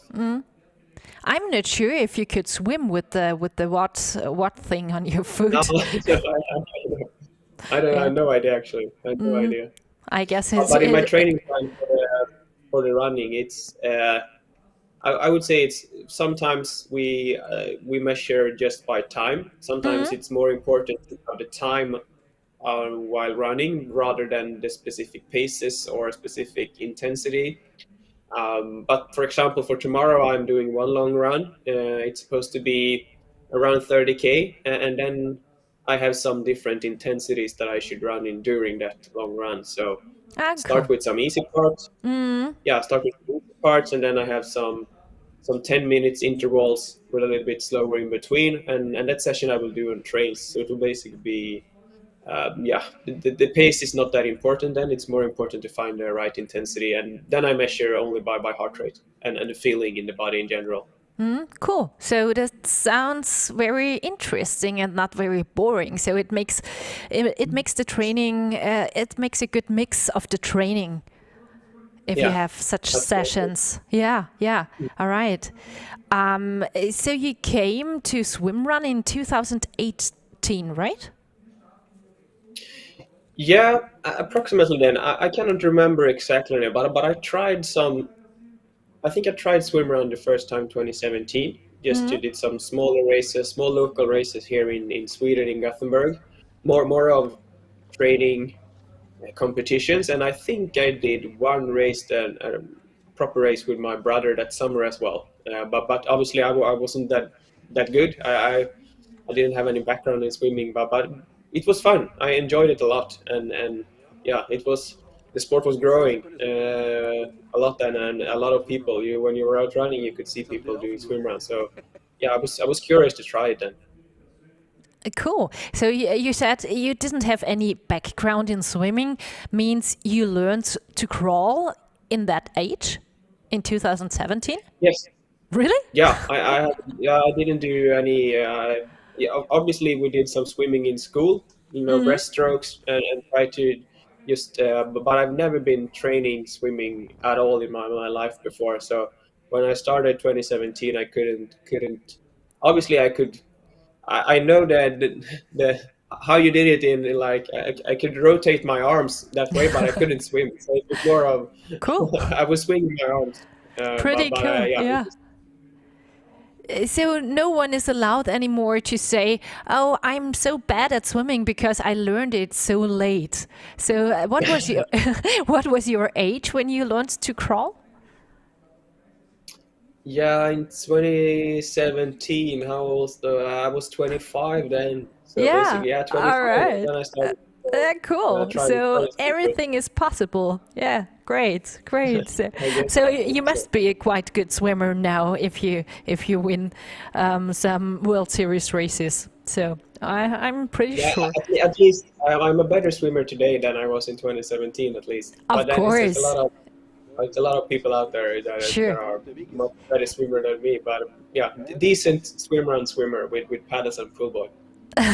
yeah, right. Okay, I forgot that. Yeah. But anyhow, hey, come on. So it's 5 years, and so you must have improved your swim really, really good. So I guess you had a great coach for this. You wrote about Anna-Katrin Lundin, and who helped you a lot with this. Yeah, that's correct. So when I tried SwimRun then in 2017, I think I started training with Anna Karin then, who is a swim coach in Gothenburg, basically. I started with her, I think, in the beginning of 2018, or maybe. No, it must be actually later. I think either end of 2018 or beginning of 2019, I started swimming with a group. And had her as a coach, and since then I've been in part of her groups. So yeah, she taught me a lot of swimming. She's a super good swimmer herself, and she did the Olympics back in the days, in the 80s. So she knows how to swim, and it's a really super professional when it comes to teach it as well. So definitely. She helped me a lot. Yeah. So how many % of your training is open water, and how many % is in the pool? I would say during the fall and winter months in Sweden, I do nothing open water at all.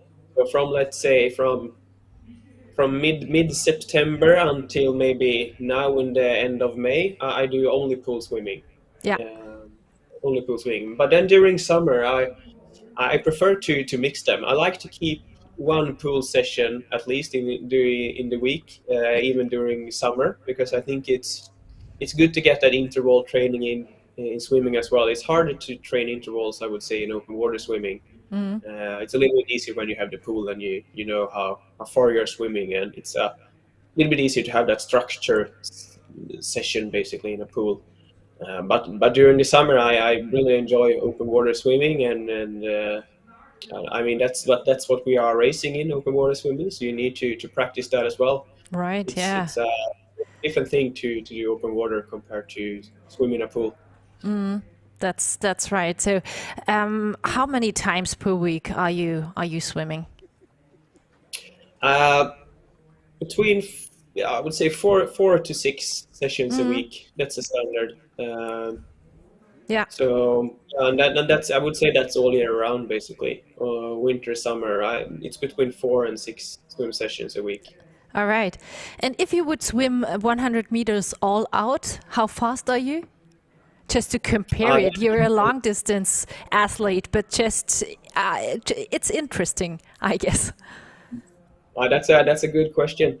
I haven't really tried it, just 100 Never? meters for a long. Really? Yeah, sometimes Yeah. I have done it obviously, but not recently. Yeah. And I think it differs a lot from when I'm doing just normal crawl without any equipment, and when I do it with paddles and pool boy like swim run equipment. I would say Right. I'm probably about 15 seconds faster for 100 meter, or 10 to Wow. 15 seconds faster with the equipment. Really? Yeah. Wow. Yeah, so it makes a big difference for me at least. But I don't. To be honest, maybe with paddles and pool boy, I could maybe go down to I don't know, 105 maybe, or a little bit under that if I'm lucky. Long course or short course? So 25. Long course. Okay, cool. Yeah, wow. long pool, 50 meter pool. Yeah. Basically, we in Gothenburg, I'm trained in a 50 meter pool all the time. So I do not. I think and I don't know if I would be faster in the 25 meter pool, because like the flip turns. I don't know if I'd be faster with the flip turns. Yeah. Okay, cool. That's very interesting. Yeah, everything, because the sport is quite young and quite new for every one of us, and so there are so many different aspects. So as you see, the two of them are swimming. It looks like they would have a really huge current, but I guess these are. I'm not sure if it just looks like, or if they do have a very strong current against. No, it just looks like. So, if you're doing yeah,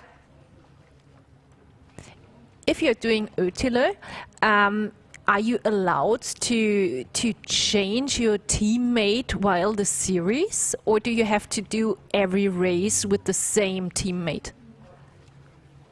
No, you're allowed to change teammate. Obviously, you can just qualify once with one teammate, and then you're qualified. But then it's up to you. Of course, you can do the World Series races with different teammates. I did that a lot last year. I don't think I raced. Yeah, I changed teammates almost every race last year, so it's possible for sure.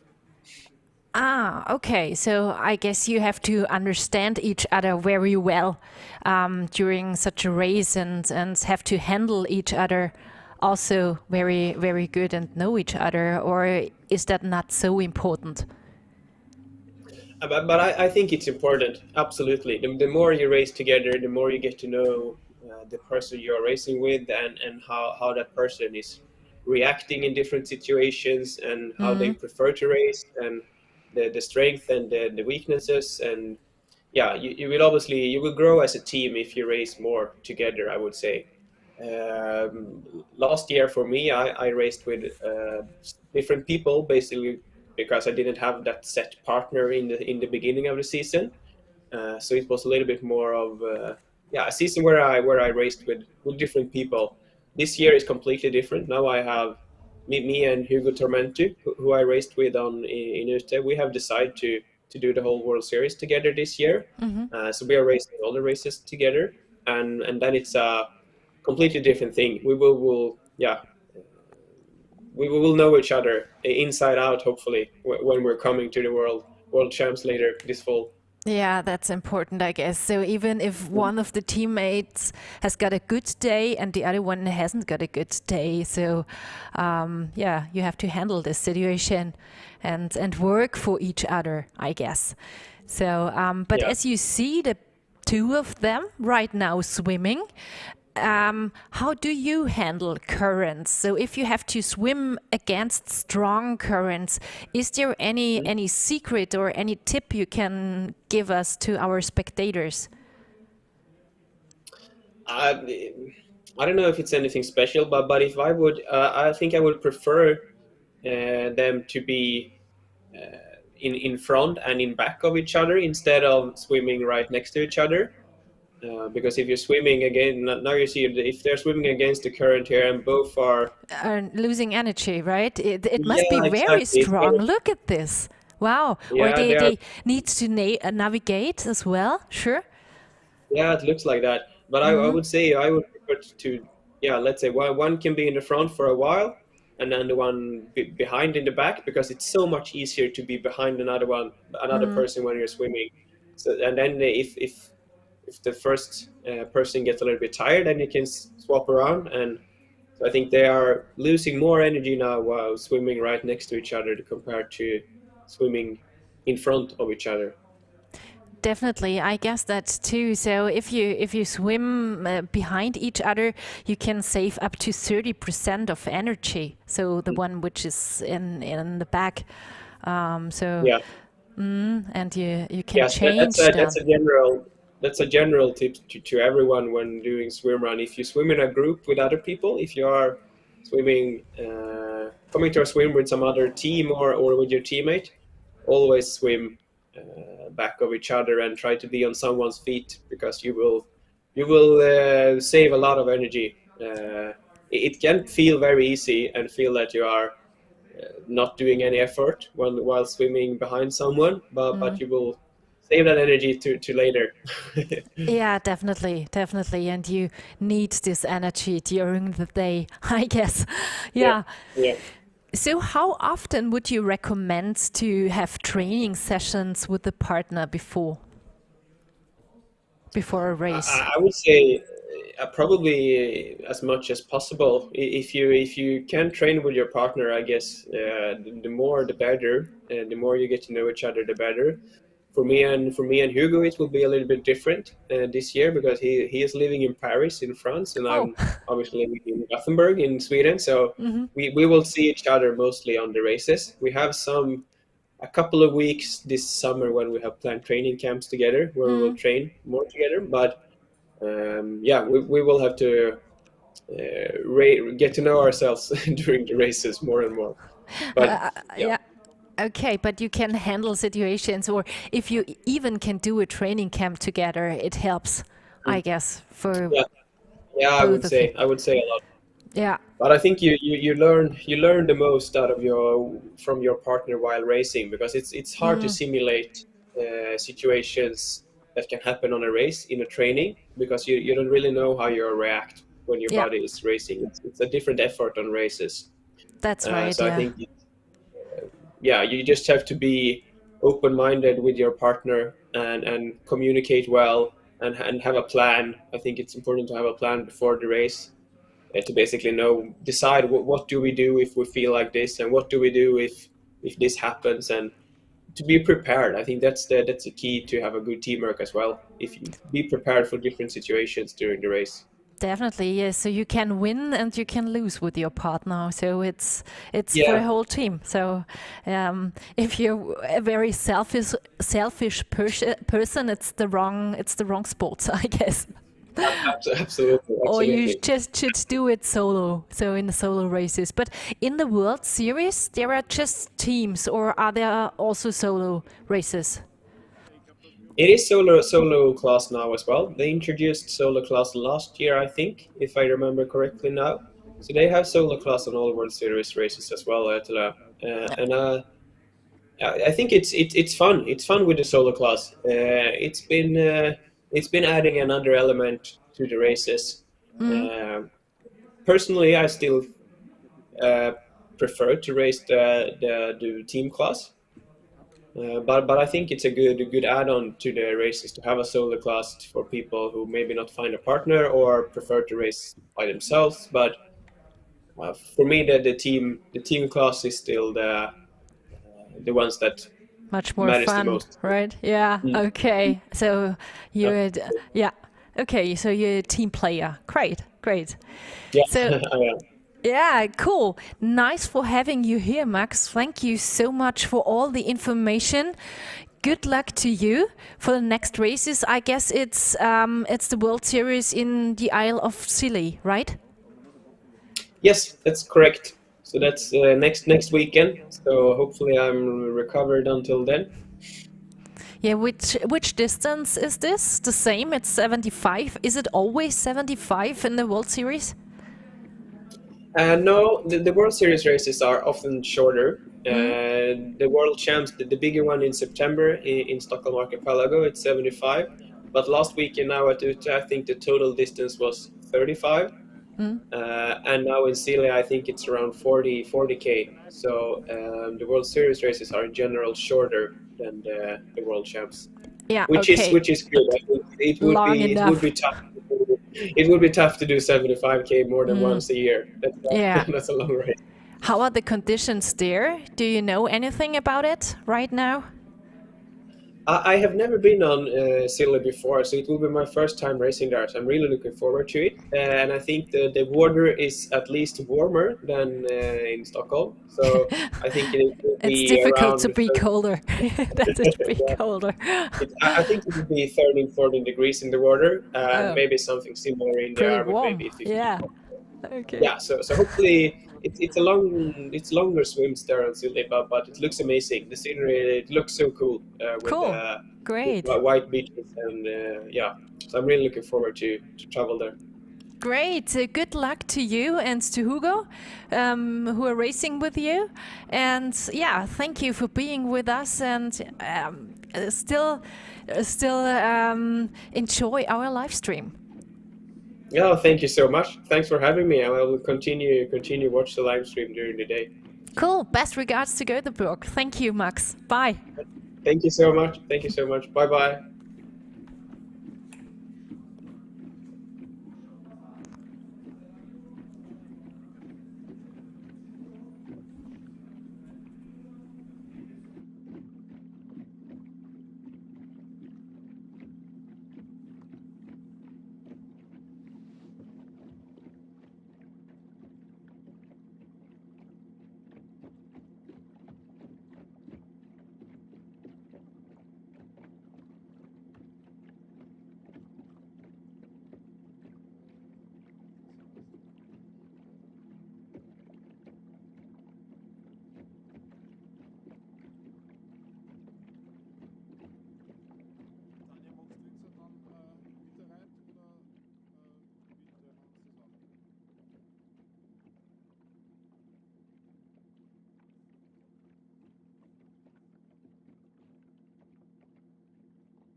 Wunderschöne Bilder sind das wieder vom Ottensteiner Stausee mit den wunderbaren Felsformationen.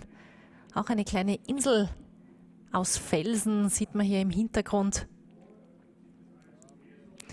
Ein Seerestaurant mit Tretbooten, E-Booten und allem, was das Herz so begehrt. Also der See ist nicht nur ideal für Swimrunner und Long-Distance-Schwimmer, sondern auch für alle Freizeitliebhaber, die die Natur genießen wollen und das Ganze ein bisschen gemütlicher angehen möchten. Die können sich hier ein Tretboot ausleihen oder einfach nur einen Kaffee trinken und die Natur genießen. Alles ist möglich am Ottensteiner Stausee, denn die Landschaft ist einfach unfassbar schön und sehr, sehr außergewöhnlich für Österreich. Hier sehen wir das nächste Team.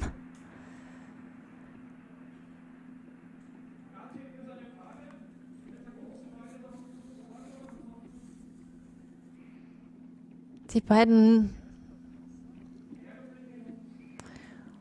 Und ich höre gerade, dass der erste Herr wieder auf der nächsten Laufstrecke ist, auf dem nächsten Laufsegment, auf der Halbmarathondistanz.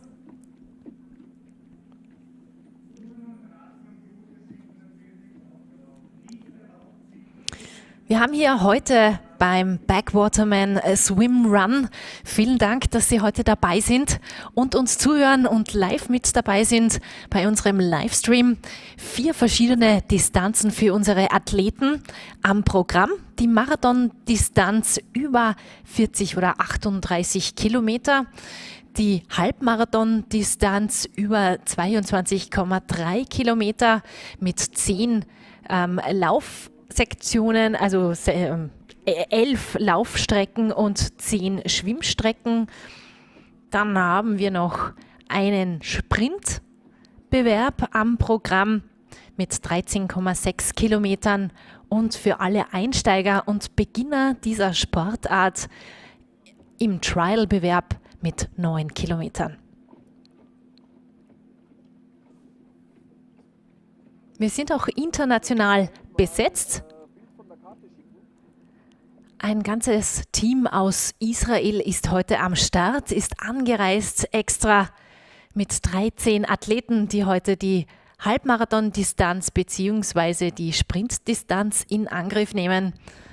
Die Damen und Herren aus Israel waren auch schon in Rheinsberg bei der Ausgabe des SwimRun Bewerbs.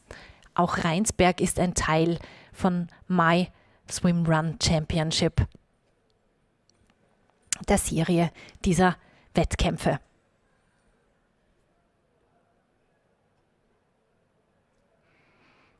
Sie sehen es, meine Damen und Herren, der See ist heute alles andere als glatt und einfach zu schwimmen. Wir haben hier einen ordentlichen Wellengang und auch Strömungen. Wir haben es vorher schon gesehen bei dem Team, das vorher groß im Bild war. Es hat fast ausgeschaut, als würden die beiden Herren stehen und am Stand schwimmen. Das kann sehr zermürbend sein, wenn man in der Situation ist und einfach nicht vom Fleck kommt, wie Sie sich vorstellen können. Und auch hier scheint es sehr, sehr schwierig zu sein, vorwärts zu kommen. Und das macht den ohnehin schon sehr, sehr harten Wettkampf einfach noch viel, viel härter, als wenn der See einfach schön glatt wäre und die Bedingungen einfacher in dem Fall.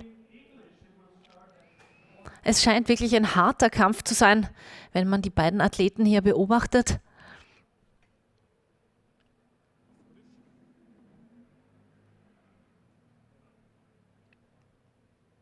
Dass man da an Strecke gewinnt und an Metern macht.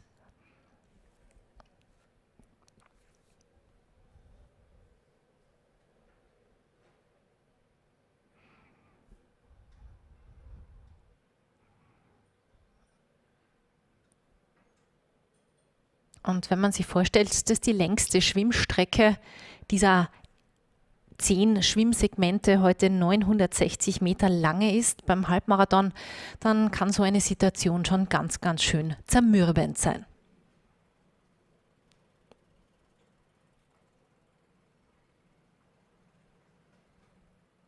Hier scheint es jetzt wieder besser zu gehen. Scheint jetzt dort an diesem Teil des Sees eine Art Unterströmung gegeben zu haben. Und hier scheint es jetzt wieder ein bisschen besser zu sein, dass sie wieder mehr Meter machen und besser vorwärts kommen. Wenn ich es richtig sehe, haben die beiden Athleten jetzt ihre Paddles schon ausgezogen und sie wohl irgendwo verstaut oder sie sind ohne Paddles gestartet. Paddles sind diese Plastikteile an den Händen der Athleten, die Sie vielleicht schon gesehen haben. Die sorgen dafür, dass man einfach mehr Kraftübertragung im Wasser hat und besser vorwärts kommt. Aber sie brauchen natürlich auch dadurch mehr Energie und mehr Kraft. Und man schafft es fast nicht, die gesamte Schwimmstrecke mit diesen Paddles zu absolvieren. Dieser Herr hat sogar auf die Schwimmbrille verzichtet. Das ist allerdings eher außergewöhnlich,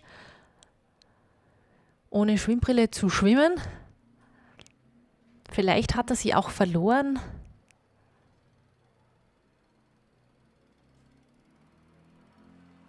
Oder zieht es vor, einfach ohne Schwimmbrille zu schwimmen.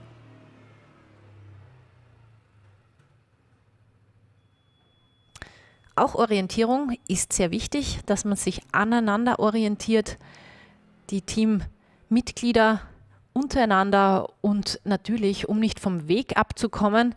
Hier sieht man es, der Schwimmer gerät gerade ein bisschen vom Weg ab, aber das scheint auch die Strömung ganz schön mitzuarbeiten oder gegen ihn zu arbeiten. Er müsste nämlich vorne an die Boje, die wir vorher im Hintergrund gesehen haben, und das scheint ihn hier sehr, sehr abzutreiben. Also Sie sehen, die Herausforderung Backwaterman Swim Run ist eine unendlich schwierige,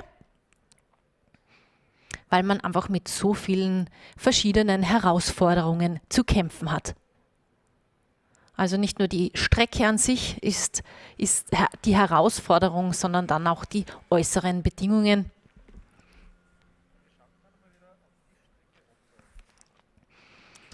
Und ich habe gerade Bescheid bekommen, der Claudio steht schon wieder in den Startlöchern mit einigen Athleten. Wir schauen wieder hinunter auf die Strecke. Jetzt beim Deckerspitz, Barbara, und hier kommt schon der zweite aus dem Wasser raus. Einen, der ist uns schon davon gelaufen, der ist ein bisschen vor der Zeit, die wir geplant haben. Es ist relativ schwierig, hier mit dem Auto hinzukommen, also wirklich volle Kanne, dass man da den Athleten überhaupt nachkommt. Also das einmal zur Erklärung, wie schön es eigentlich ist, so einen Swimrun zu machen. Man kommt wirklich an Stellen, wo es gar nicht geht. Schauen wir mal. Herzliche Gratulation, wie geht's? Vorbei an der Labestation. Ja? Und fast schon den falschen Weg. So, das war der erste, ein aus der Tschechischen Republik. Athlet aus der Tschechischen Republik. Wir schauen ein bisschen hinein. Abstand sicher 200 Meter werden es circa sein. Ja, 200, 150 Meter auf den nächsten. Der dürfte auch ein grünes Trikot anhaben. Die grünen Trikots sind ja die hier bei uns beim Halbmarathon mit dabei sind. Und dann sieht man ganz hinten, ich weiß nicht, ob man das jetzt im Bild gut sieht, eine Partie mit 1, 2, 3, 4, 5, also auch schon das erste Pärchen dabei, die jetzt genau hier Richtung Deckerspitz kommen. So, auf den nächsten Athleten warten wir noch, vielleicht ist der ein bisschen gesprächiger. Aber ich kann mir das schon vorstellen, die sind halt einfach komplett im Fokus. Die sind halt wirklich komplett im Tunnel, wenn man da rauskommt. Und wir haben das von den Experten ja auch schon gehört, wenn man hier aus der Waagerechten dann wieder in die Senkrechte reinkommt und dann kommt einfach das Blut nach unten, man will sich orientieren, es war die Labestation da, es waren auf einmal wieder Leute da, die irgendwas zurufen. Er ist auch dann nochmal kurz falsch gelaufen, also ich glaube, er wollte einfach nur mal weg von uns. Und jetzt warten wir schon auf den nächsten hier bei uns beim Deckerspitz. Wahrscheinlich knappe 30 Meter, 25 Meter, ungefähr so viel wie ein Halbradpool, ein Standard-Halbradpool lang ist. Das sieht man dann auch schon mit diesen Pedals. Es braucht zwar ein bisschen mehr Kraft in den Armen. Mit dem Pullbar hinten, der Auftrieb ist da. Da sieht man wunderbar, wie die Schuhe rauskommen. Und es ist zwar anstrengend in den Oberarmen, aber durch den zusätzlichen Schwung, durch den zusätzlichen Drift, driftet dann der Körper natürlich mit diesen ganzen Auftriebshilfen, Pullboy und dann auch mit dem Anzug einfach nach oben. So, schau mal. Hallo, wie geht's? Servus, geht schon. Danke. Danke, gut. Dritter hier aus dem Wasser. Wie war es bisher? Dritte, oder? Ja, ich habe dritter Einzel. Ja, geht schon. Wasser oder? Danke. Bernhard. Ja, danke, hallo. Also du bist, wie gefällt es dir heute? Danke, sehr gut. Nur was? Du bist ideal. Und da ist der Abschneider. Alles gut. Wir rennen ein bisschen mit dir, wir sind sportlich. Ja, super, danke.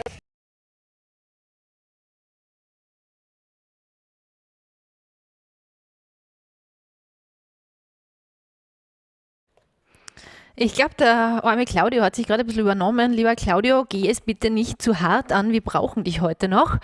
Das war Bernhard Fink, einer der besten Swimrunner Österreichs. Er ist gut mit dabei.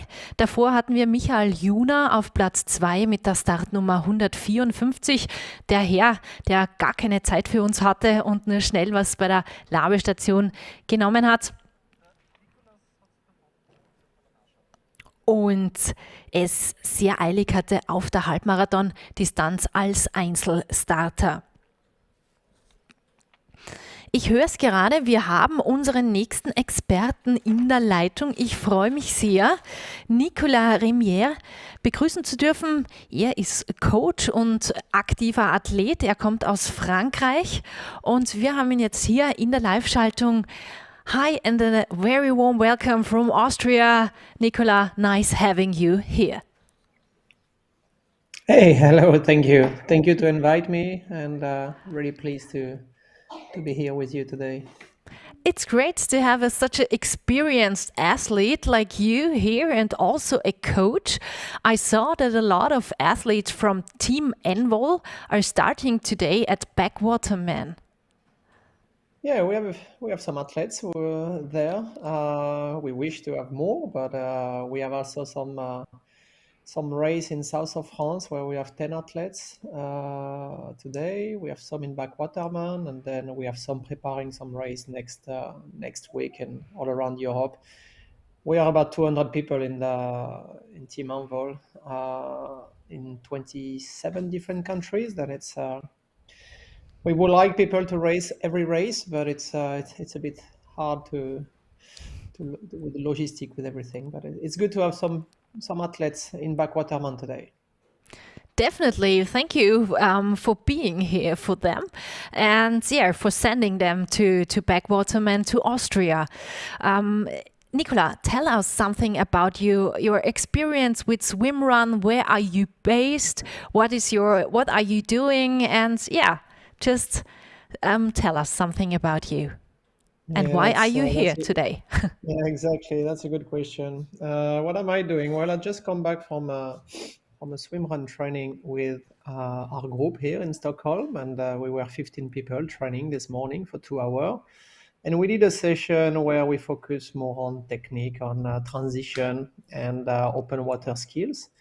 That's something I do. I'm coaching SwimRun groups, but also we're coaching SwimRun individual, like some personal training session. And that's for the close past. That was what happened this morning. But basically what we do, we're coaching SwimRun. I'm based in Stockholm in Sweden since 11 years now. So you're a French guy who is based in Stockholm. Yeah, I thought that I am French. I have also my Swedish nationality in a passport, but I'm French from the beginning. And I'm in Sweden now since 11 years. Started coaching really the last 8 years. That's when I started SwimRun, and then we decided to do our business, coaching business, only based and oriented around SwimRun. Then, like I was telling you, we're having a lots of group sessions here in Stockholm, but we start to have also some group session in some other location because we have some coach working for us in some other location around Europe and in the US. Then we do also some swimming session at the pool or in open water, groups or PT session, individual, running session.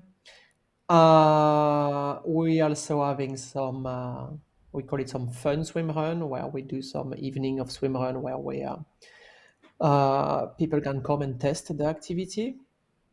We also trying to get companies into SwimRun, and it's working quite well. It's working quite well these days. We managed to do, like, for example, here in Stockholm, there is a lot of sport during lunchtime, lunch break, and then people go running, go swimming, go doing activity at the gym. And now we're starting SwimRun during lunchtime, and that's great. That's actually the first year that I managed to do that. It was usually after work we do SwimRun. Now we managed to squeeze 45 minutes of SwimRun during lunch. Then that's great. And also team building event for companies. And SwimRun is an activity for team building, and this is amazing. And we made some event the last few years for big companies, 400, 500 people, and you realize that everybody can do it. And also we have all the online coaching. We're coaching individual athlete or groups, rather some generic plan to prepare some specific race, or some more customized coaching where we really we're adapting the training as much as possible to our customer, and trying really to get the optimal performance from our clients. That's pretty much everything we do. It's really well, and I forgot the training camps too. We just come back from Croatia, 4 days training camp on the boat where we we swim run in different places every day. And we're planning some more in Croatia and in Costa Brava, in Sweden too. That's training camps are good for the group and to get people all together and to see new places too. Great. This What do you sounds think? like It's you're not. a pioneer in coaching and swim run and the whole sports. It's incredible what you're doing. So congratulations on this. Wow. Thank Amazing. you. Yeah, Yeah. it's still the beginning of the sport, and I'm really glad that we got all lots of race organizer like Backwaterman asking us some help when it comes to coach their participant at their race and to try to help them to get into swim run, but also to get better. Because you need to understand that, sure, getting some coaching is not only for the top performer who want to become better, it's also for the people to begin, to go in the activity, try the Mhm. first time, and then to get the first tips, the first advice to. Usually, it's I like to say, give me 15 minutes, and then I will. You're gonna like swim run for sure. Usually that's my time. I need only 15 minutes to make people try the sport, and they really like it, and they cannot stop. Cool. Yeah. All right. So you've got a very good guide for beginners on your web page. So if I think about doing my first swim run, what kind of gear do I have? This is your daughter, huh? Hello. Hi. Yes, she's, Hi. busy doing some drawing. That's a good question. And I guess you're the right person who can answer this question if I look on your web page. yeah, and swim run. People have to understand that swim run is a simple sport. You want to make things. It's a simple activity, which means we swim when there is some water, we run when there is No some water. land, and exactly. We keep going like that from lake to lake, from island to island, from bay to bay. One of the mistakes that people doing at the beginning is that they're taking too much gear. They're taking too much, and they realize it's not so comfortable. Then my advice for beginner is really find a place where it's an easy setup, like for example a beach, where it's some really easy entry, easy exit, and go in good condition where it's gonna be good temperature in the water and a good day outside, and then you just put your running shoes, take a pull buoy, and then just go and swim run. That would be my first advice. Then if you want to be a bit more comfortable, and if you want to go a bit further, okay, to go in some places where you're gonna have to swim longer, okay, you need a wetsuit. And sure, you can do swim run with some old triathlon wetsuit or surf wetsuit, but it's not the same feeling. I mean, it won't be a good experience if you have a thick wetsuit without a zip in the front. Try to get a proper wetsuit. I mean, now in most of the big cities, you find some shops where you can, some big shops like Decathlon or they have some swim run range, and it's quite cheap price. Or you can find some rental swim run wetsuit in some big sport shops. I really recommend to get a first entry wetsuit. That will be my recommendation. Then you need a pull buoy. Why do you need a pull buoy? You need a pull buoy because you are swimming with your shoes. Then it's really a no-brainer, and we have seen that the last few years.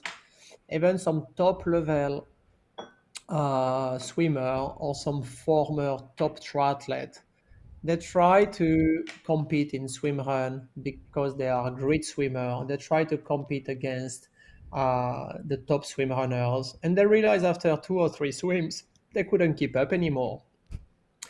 And for sure, this guy, if you take them in the pool or in a nice open water race, I mean, they will be probably faster than us. But it's impossible to spend your time kicking with shoes.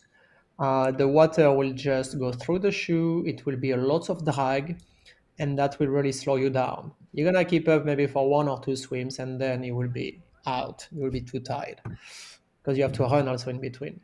So Then may I ask you something about the shoes? How can you Yeah. avoid blisters and chafes in wet shoes and wet socks? Well, I'll tell you, that's not really something I'm concerned because I never had No? blisters. So, Really? no, never. With Not wet that I socks? remember. Do you wear socks? Exactly. First You of do? all, Yeah? always wear socks. Mm-hmm. The only story I heard from people having blisters and really big pain was because they took off their shoes during the swim and then they put the shoes back and take them off again for the next swim, put them back, try to put the socks back in, and the socks was not really well on the foot. Putting some frictions, or people who don't have socks. You need socks for sure, some sports socks, some really thin socks. That's my recommendation. And the shoe, well, the shoe should be a light shoe without any extra padding. I mean, the mesh of the shoe should be thin. Otherwise, if it's some thick shoes, then the water will stay there. It will be like a sponge and it's gonna get really heavy. And that's okay when you're running to have heavy shoes because the water gonna come out after a bit.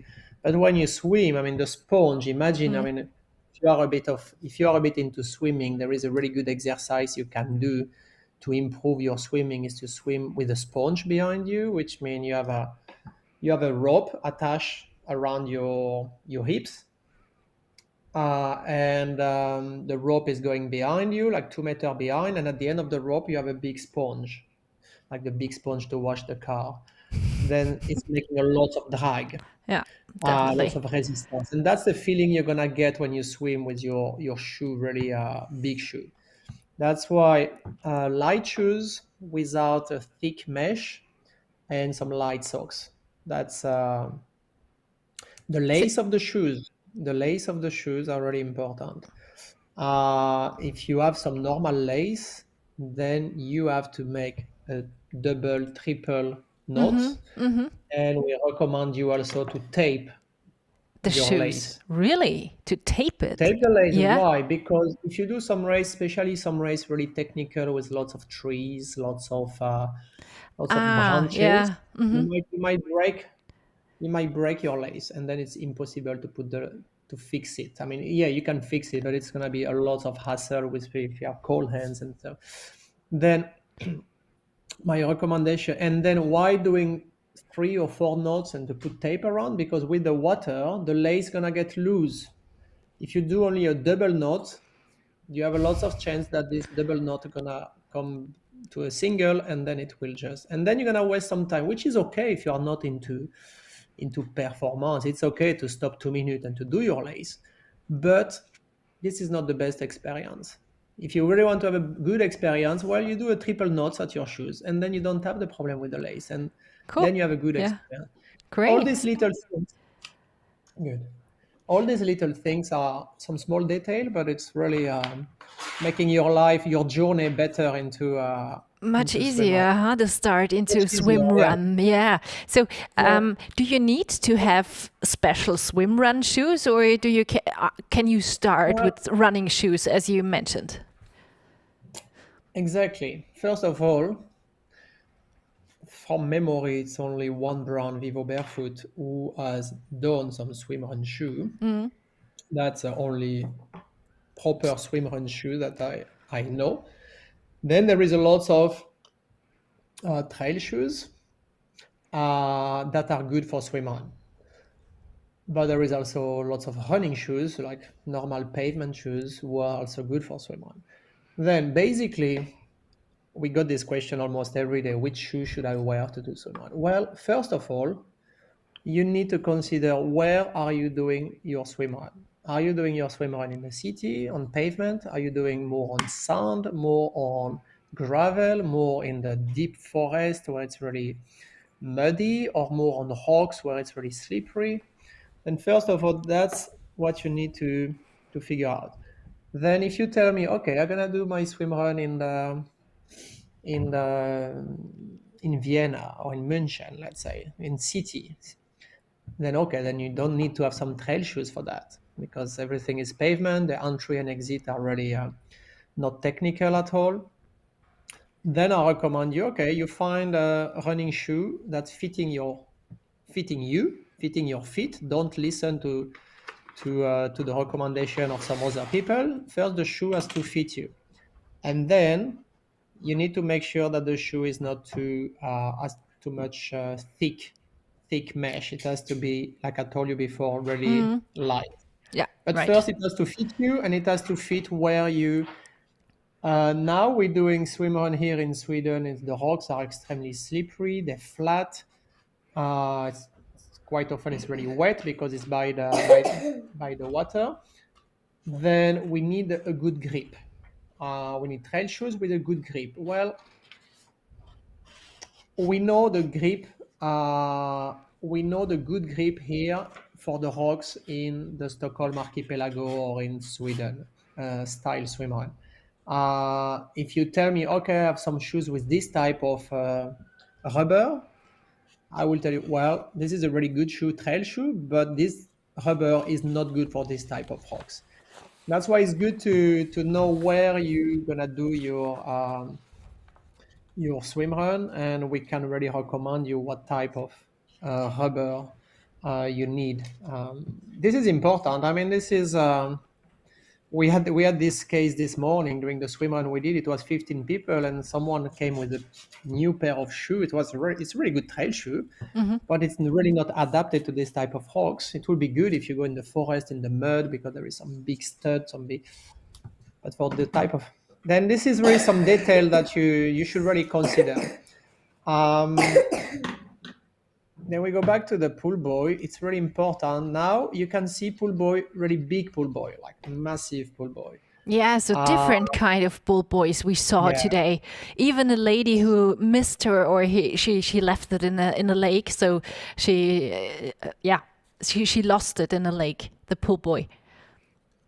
When I started swimrun in 2013, 14, everybody was having the pool boy around the leg, attached with some straps.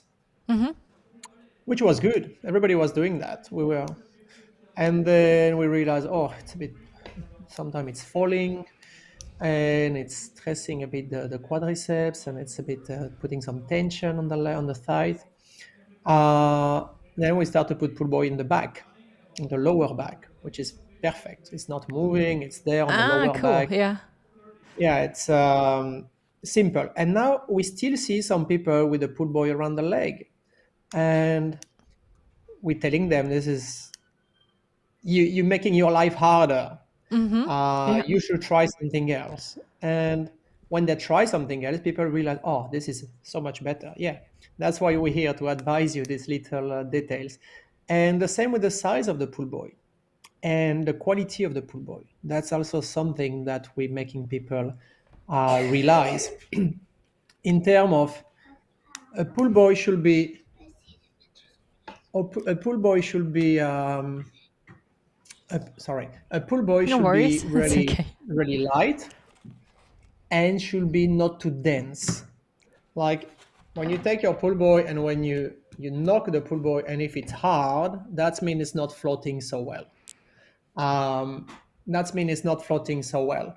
If the pool boy is really soft and fluffy, that's gonna float. Really? And yes. Okay, and it doesn't soak water if it's so soft? No, when I say soft, I mean if you press with your finger, then your finger can go like 1 millimeter in. All right. You know? When you weight it, when you carry it, it's really light. It's like carrying nothing. You can try in the pool. Good exercise that we do with our customers is we put the pool boy between the ankles. and we swim with the pull buoy between the ankles. This is very hard. I tried this. Yeah, it's really hard. Why? Yeah. Because it's required to have a really strong core. Definitely, and that's an yeah. exercise we're doing a lot in SwimRun. We're doing like some repetition of 50 meter, 100 meter with the pull buoy between the your ankles, yeah. Mm-hmm. Yeah, that means you really have to have a really good strong core to keep a really horizontal position. Otherwise, your body will make like a hammock or a banana, and you don't want that. Then, when you put the pull buoy between the ankle, if your feet are still 10 centimeter or for some customers like 50 centimeter underwater, that means that the pull buoy is not floating. Mm-hmm. Then you put some of these new pull buoy from different brands like Swim Runners or Arc or New or really good big pull buoy. You put it between the ankle and then your feet are out of the water. That's mean, yeah, this is floating. Mm-hmm. Try it. It's really good. Yeah. I should do that more often, I guess. Exactly. But then the mistake that people do is like they see the top swim runners and they have massive pull buoy. And then they say, oh, I'm going to do the same. And I'm going to start training at the swimming pool only with my big pull buoy and I do all my race with big pull. And then they got injuries in the groin area, like the adductors, the hips flexors start to get sore because they're not strong enough in this area around the hips to hold this big pull buoy all the time. I mean, imagine this stuff is floating a lot and you're not the best swimmer in the world. You're not strong enough, which means your body tends to push down. Then your body is pushing down, but this floating device push you up. And then it's creating a lot of tensions. That's interesting. And very good aspect, yeah. When you're in the pool, you're turning after 25 meter or 50 meter. Rather you're doing a tumble turn or not, but you're putting a lot of effort when you go back to horizontal position and then back to vertical. And it's the same in SwimRun, you know, you're gonna spend some time horizontal, let's say between 1 minute up to, it could be long 15 or 20 minutes swimming. You are in horizontal position, squeezing this pull buoy between your legs. And then it's a bit cold, you know? And then after that, you need to get up, then putting a lot of effort around your hips and your core and your abs. And you have to start running. Your legs gonna start to move while they have been stuck for this 15 or 20 minutes of swimming. It's a massive effort for the body. And you're gonna repeat that.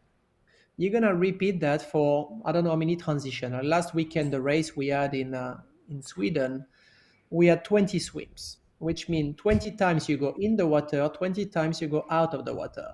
It's an enormous amount of muscle tense and lost energy.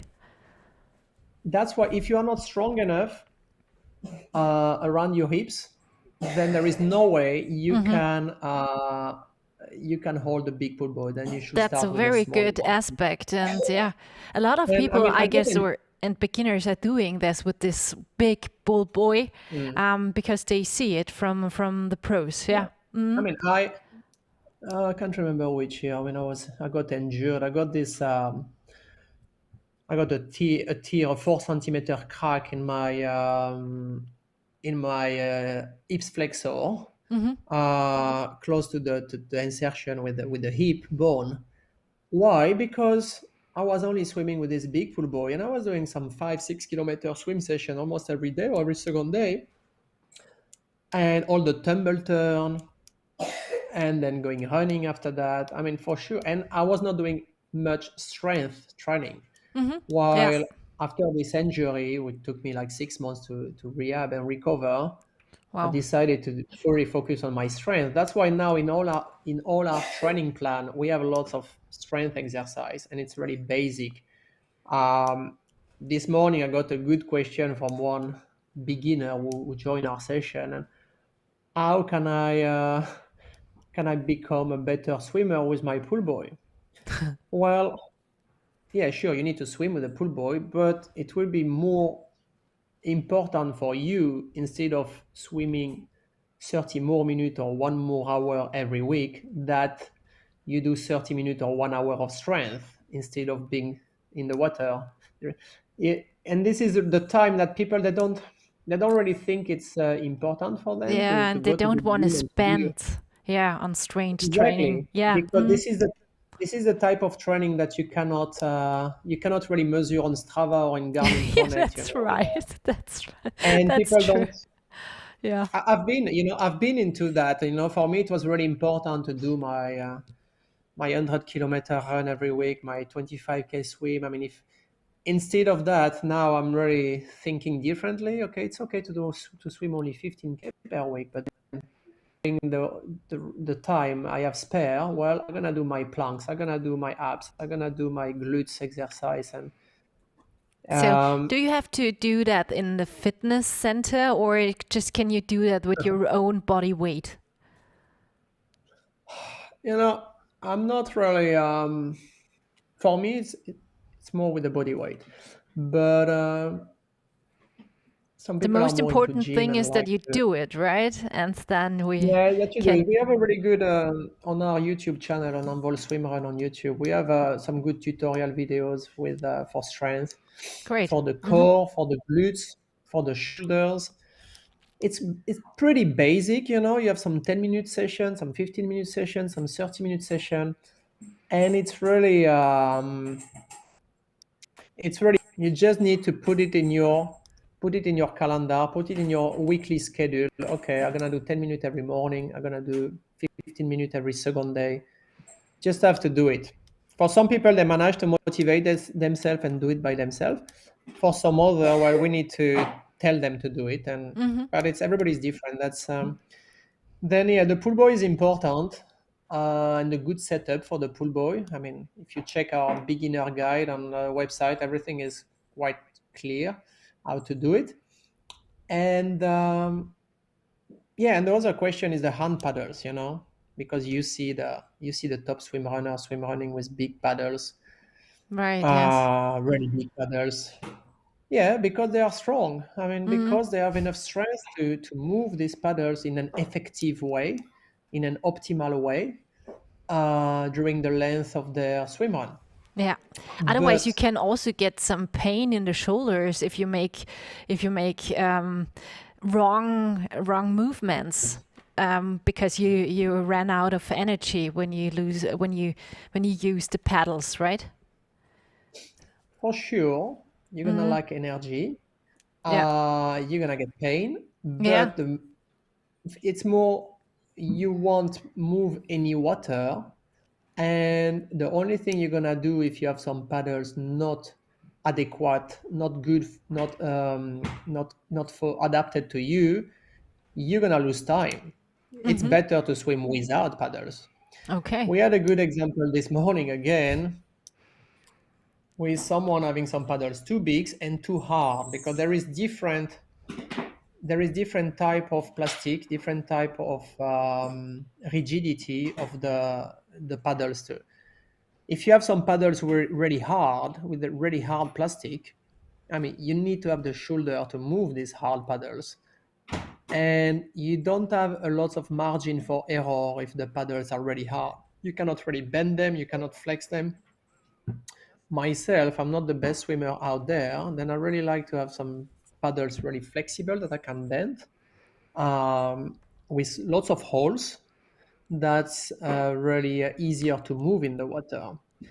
And the size, I mean, the size. Sorry for disturbing you, Nicolas. I'm sorry. Just give me 1 minute, because I heard that the first male competitor is coming out to the aid station, and we just want to keep this moment, but then we will continue in our talk about paddles.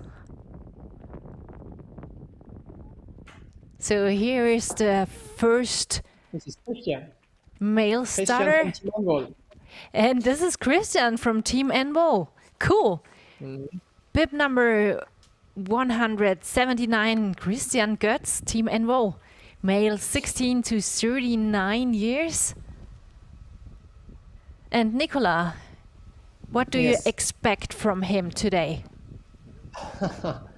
I know Christian since years now. He has been in Team Envo, and He's having fun. He really likes to do lots of race. Usually, he likes to race with partners, and he has been taking a lot of people into the sport.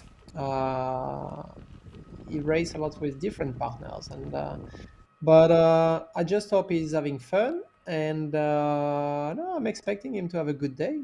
Yeah, and he's leading in the race. Come on, he looks very, very strong. Still very strong. That's really good, to win a race or to do a podium, and it's good for your self-esteem. Absolutely, And, mentally the most important is to be happy with yourself, to set some goals. I don't know the goals. What was the goals of Christian? But I recall it was to push himself and to see the result at the end. I mean, you never know who's gonna be there on the starting line and the shape of the others. That's something I like to say to my athletes. First of all, you need to be on the starting line in a healthy situation. You need to be 100% on the starting line. And when you check the starting line of a race, race.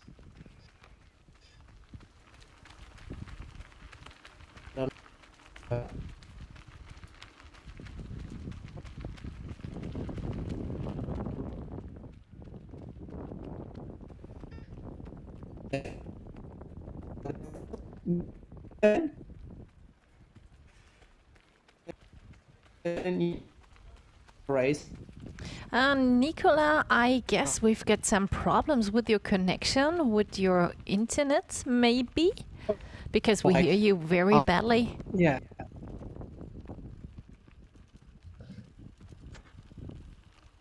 Sorry, cannot hear you. We can hear you again, very clear. Nicola, are you here? No, not now, but just in a few moments we will have him back here at Backwaterman in Ottenstein. Can you hear me? Wait, I can hear you again. Nicola, are you here?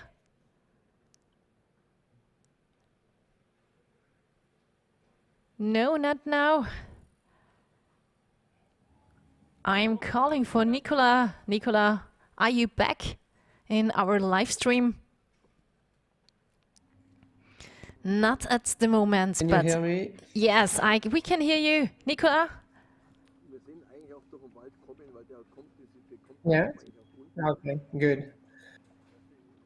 Then when you know that you have done the good training and you do best during the race, then that's good. You should be happy with that at the finish line, but then you cannot control what the others have been doing, and they are better than you, then you need that. But if you have done your best, you should be happy with it. But you should set your goal well from the start. I mean, too many people put too much on themselves. Especially for races like that, it's really hard because it's so many things that can happen, and you cannot control the others. Then to say before a race that okay, I'm gonna do a podium, I'm gonna do a top 10, this is really hard to tell because it's you never really know who's gonna be there on the starting line. You don't know everybody, but that's why it's good to set some goals like, okay, I'm gonna try to have a great day, I'm gonna try to be working well with my partner, I'm gonna try to reach, I don't know, 4-hour race or 5-hour, because that's the kind of thing that you can estimate because you know the distance, even if you are not sure about the conditions. Yeah, that's my advice. Oh, very interesting. Yeah, definitely. For all our beginners and people who think about to start in a swim run competition once. So today at Backwaterman, we've got 4 different distances, and there is a special one, the trial for beginners, over 9 kilometers. And I guess this is something for everybody, right? Yeah, well, if you ask me, 9 kilometers is quite long. It's not Yeah. everybody who can do 9 kilometers. I mean, my daughter is 6 years old, the one you saw before, and Yes. well, she has been running 9 kilometers before, but that was hard. I guess, yeah, for a Then, 6-year-old, yeah. yeah, but I mean, for me, even an adult, I mean, it's not every adult who can run 9 kilometers or even jog or walk 9 kilometers. That's right. But for sure, it's a good entry race. I will do even shorter. To open Are it to there really. shorter races also in swim Yeah, for run? sure, there is everything. I mean, if you look a bit around on the calendar of the races, you can see some. You can see some really short race, some super sprint like 2 kilometer and with Oh, 2 or 3 nice. transition, Yeah. and then you're doing loops. Mhm. Then, well, the people who want to do only 2 kilometer, they do only one lap. And then if you want to do 5 laps, then you can do 10 kilometer like that. I think it's me when we're doing events for companies, and I mean, if you take a company, an office with I don't know, let's say 100 people.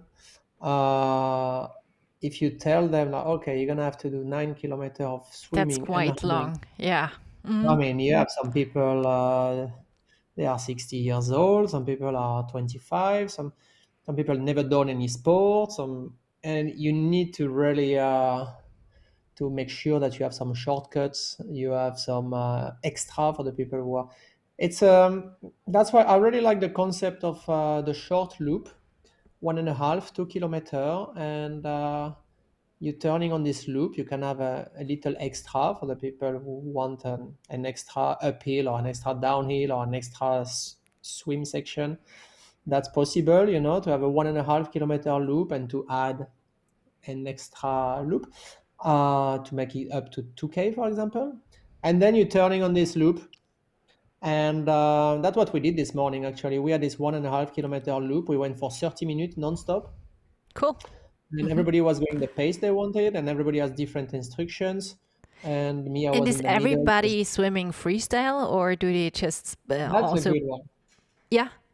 That's a very good question. If you're swimming breaststroke, which some people do on a beginner level,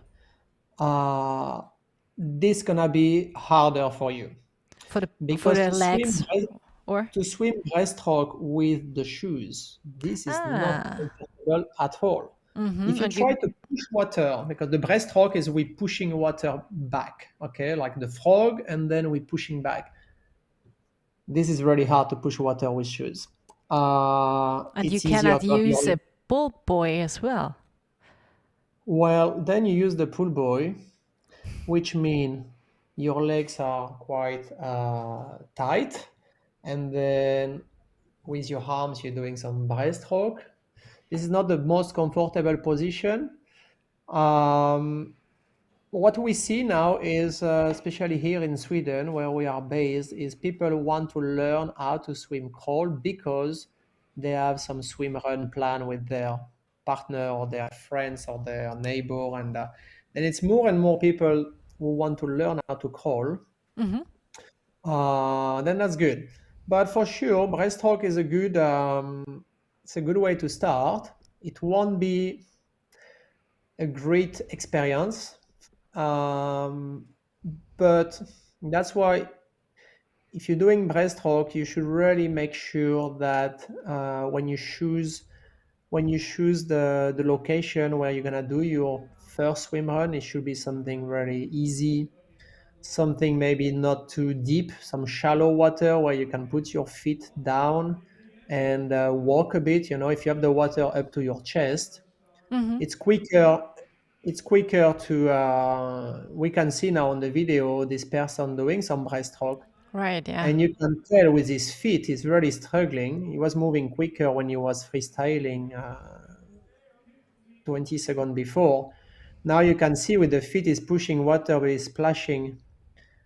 It's really hard to push water with the feet. It looks very hard, yeah. It is, and that's why, well, this is a long swim, what he is doing now. This was a long swim section. Shoes, yeah. I like the beach, you know. You have the beach because the beach is usually in the curve, usually. And you can start from one side of the beach and swim to the other side of the beach. And if you don't go too far, like this, the water is quite shallow up to your chest, and you can put your feet down to have a rest. And then that's what we do with kids or beginner. Now that he's crawling again, this person is really more fluid. He's moving forward much more, and he's and it looks. It's good to do mix. I mean, there is no. You have to understand. I mean, this is more to go into performance and to optimize. I mean, sure, it's better if you crawl. It's better if you have hand paddles. It's better if you have a big pull buoy. All this is to optimize, but we want really to tell people that swim run is you can swim run even if you are not crawling, even if you are not using any gear, you can still go and do some swim run. Definitely, this is an activity. You know, now that when I discovered this sport 10 years ago, 8 years ago, I realized that, well, I was swim running when I was a kid, when I was at my summer house in the south of France, and I was running on the beach, and then I was going swimming with my friend, and then I was running again, and then swimming again. That was swim run. And we didn't have any shoes. We didn't have any. We were. Then this is a really natural sport. Definitely, yeah. And all the movement is so natural. Yeah. But something I wanted to say, so to just to go back with the paddles and because that's something like people coming to us say, I'm really bad at navigation in open water. I'm not swimming straight. Okay. Then now you told us two things. You're not good at navigation, that's one thing. I'm not swimming straight, that's another thing. Because being good at navigation, what does that mean? I mean, you just have to lift your head and look where you go. This is not so hard to do. That's you just need to open your eyes and look where you want to go. It's simple. The navigation issue is not the issue. It's more the technique of, lifting your head without stopping your stroke, without going back to vertical position. That's more technique about lifting your head. But then the problem is if you're not swimming straight, it's because your stroke is not good. You're not straight when you enter the water. You may be pushing on the side underwater. Maybe you're making some weird things with your arms underwater. That's why you are not swimming straight. And a really good exercise that I did this morning and I do all the time is it's really simple. You start in one point on the jetty or on the pontoon or on the beach. All right, yeah. And you say, okay, I'm gonna swim straight during 60, 80 strokes, okay? Movement of arms. So while you close your eyes or and you close your eyes. Close your eyes. If you have a snorkel, you put a front snorkel.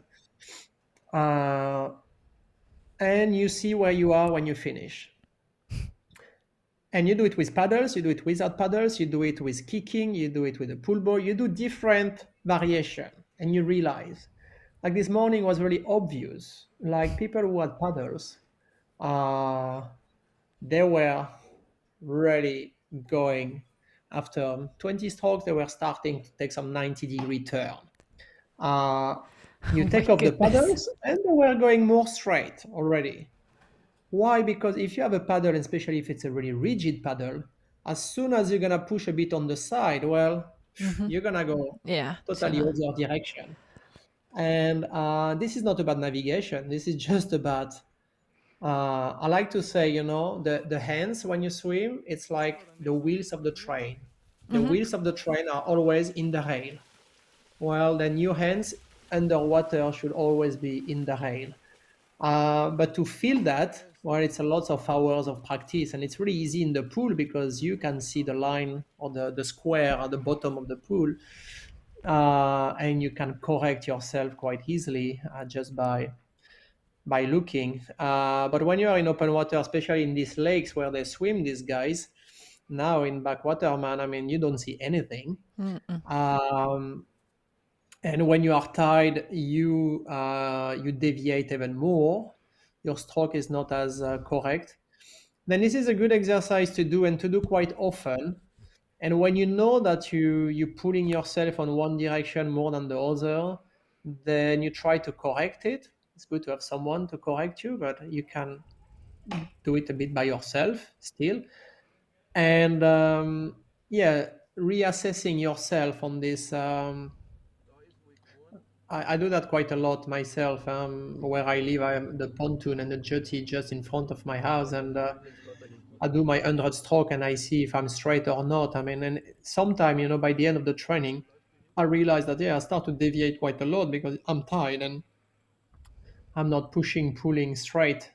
That's, navigation is another thing.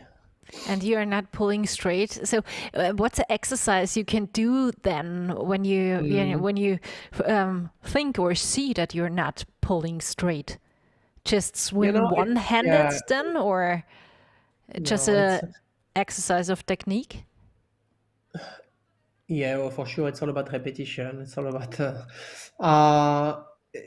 about repetition. But there is different phase in the stroke. The stroke, while you have when the arm is out of the water, that's a recovery phase. Then you have the extension, when the hand touch the water and then start gliding and extending. Then you have when you're catching water, when the hand, after the extension, you start catching with the high elbow and the hand come under the shoulder. And then there is the push, when you pass the shoulder and you push far back. Then from the moment when the hand touch the water to the moment when the hand exit the water, you have to make sure that you are straight. First, when you're touching the water, your hand has to be in front of the shoulder. When I say the right hand has to be in front of the right shoulder and not the opposite. Too many people have the right hand landing in the water in front of the left shoulder and the left in front of the right shoulder. That's the first thing to make sure that that is correct. And then the catching phase, and then the pushing phase. I mean, you can really divide this three moments when you're doing some exercise. Me, I really like to do some single arm exercise, just swimming with one arm. Then you have one, I like to use the fins, because the small fins in the pool or in open water, because that gives you some relief. You don't need to kick that hard to keep a good position and to have a bit of propulsion. If you don't have fins, you're gonna make a lot of effort kicking and you cannot really focus on your stroke. Then get some fins. You put one arm extended in front of you, really straight. Let's say your left hand in front of your left shoulder. Your head is down. It's good to use a snorkel if you know how to use it and if you feel comfortable with that. And then you're focusing on the stroke with the right arm.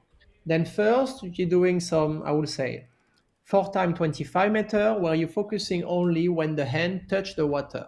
You need to make sure that the right fingers are in front of the right shoulder. Yeah, you just swimming with one arm, focusing on that. And then you do 4 times 25 meters, where you're focusing on the second part of underwater, which is when you're catching. You make sure that your hand will be under your shoulder. And then 4 times 25 meters, focusing on the last part of the stroke. And you can finish with 4 more times 25 meters, where you try to put everything together. The extension, the catch, and the push. For sure, it's good to have someone watching you, someone filming, recording you. I'm using a lot the camera, the GoPro or the phone. Yeah. So it's so easy from nowadays to film each other. Just but it's important to see yourself, because it's you're so feeling. Effective, and when I'm by the side of the pool, I'm recording. As soon as the customer finishes his lap, I show his video. And are you sure you were straight? Yeah, I was sure I was straight. Look at the video. No, you were not straight. Then you do again. And now when you see yourself, then you have more chance to correct Absolutely. And this is, repetition and practice. But yeah, the single arm is good. But when you're doing single arm exercise, I mean, you can do single arm exercise. You see too many people at the pool. They do their drills, usually 4 times 50-meter drills. It's always at the beginning of the training. They do some single arm. Yeah. They're gonna just turn the arm. They don't know really the purpose. They don't know the focus. They don't know what to think about. Me, when I tell people, okay, now you're gonna do 4 times 50 single arm, you're gonna focus on this particular point to keep your head down, especially when you're breathing. You're not allowed to lift your head too much. That's your focus. Okay, I'm not looking at any other thing. I'm just looking at that. And I think it's important to have a focus, because some of these drills, it's the same in running. How many people you see running and they do some high knees or some heel kick, but they don't know the purpose of doing high knees or heel kick. And that's a type of drills that we're doing since forever, since we are a teenager playing in some team sport, or the coach was telling us, oh, now you do some arms rotation, or now you do some heel kick, some high knees. But we didn't know the purpose. But when you understand that there is a purpose for every exercise and what to focus on, then that's really getting effective. Yeah. Okay, cool. These are really, really great tips. Thank you so much, Nicolas. So there is a lot of work to do, I guess, for everyone, but this should not be any excuse not to do a swim run if you're motivated to do it once. And as you say, there are smaller distances which you can start with, and keep going and keep moving and do something in the nature. You cannot have any better experience with the nature in a total nature as doing swim run. I guess it's great. No, that's right. I think you need to be a bit adventurous. Definitely, it should be some water close to where you are. Most of the time, most of the places, there is where running shouldn't be a problem. No. Then even if it's a river, even if it's a lake, even if it's just most of the times the problem is yourself.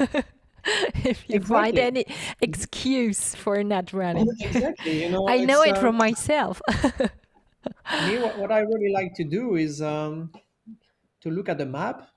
To start drawing a course and then to execute it. For some people, they need a group.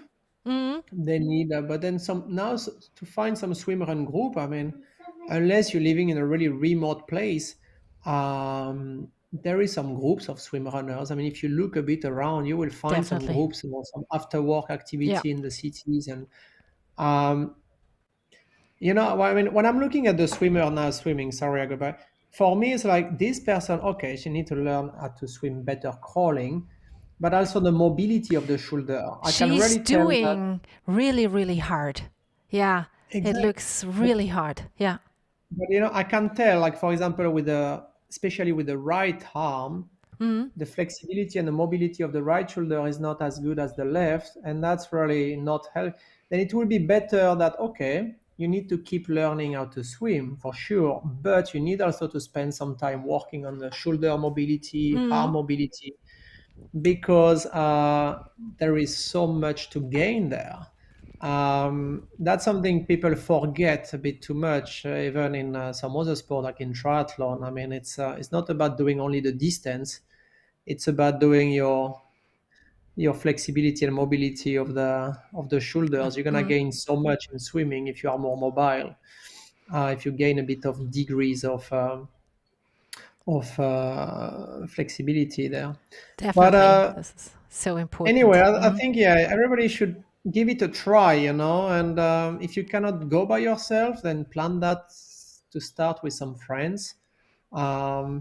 Yeah, there is even if probably you're someone in the- afraid to swim alone in a lake or so, so just find find some friends or motivate some people doing this with you. Hmm?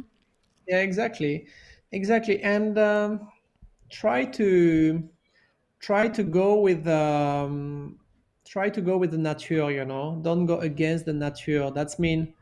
Uh, that's mean there is some natural way to move in the nature. I mean, you don't want to some bay to bay or island to island or lake to lake. That's the way to go. I mean, and that's the same with the running. I mean, there is some when you design your first swim run course, try to that's gonna be a cool loop because I'm gonna start from here, I'm gonna go down here, and it's really natural along the coast.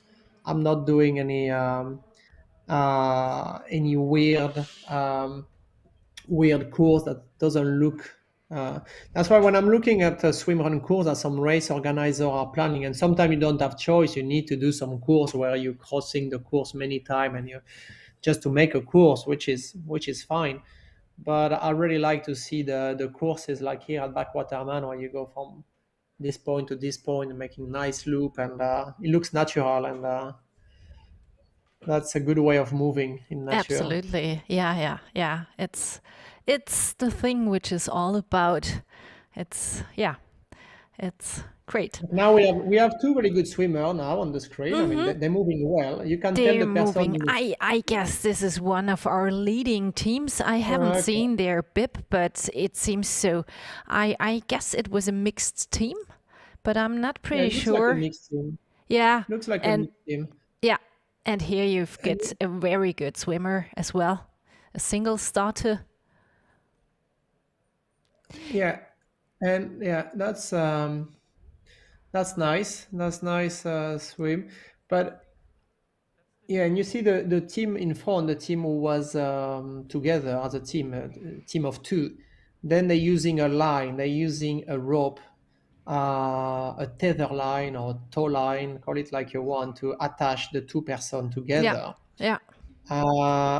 So they I are mean, not this is allowed not- to leave each other for more than 10 meters, I guess, in the water, right?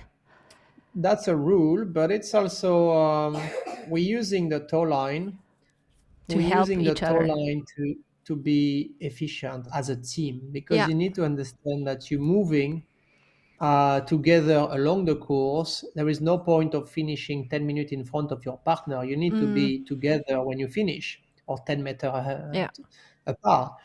And this is Christian, I think. Yeah, this is Christian, right? Yeah.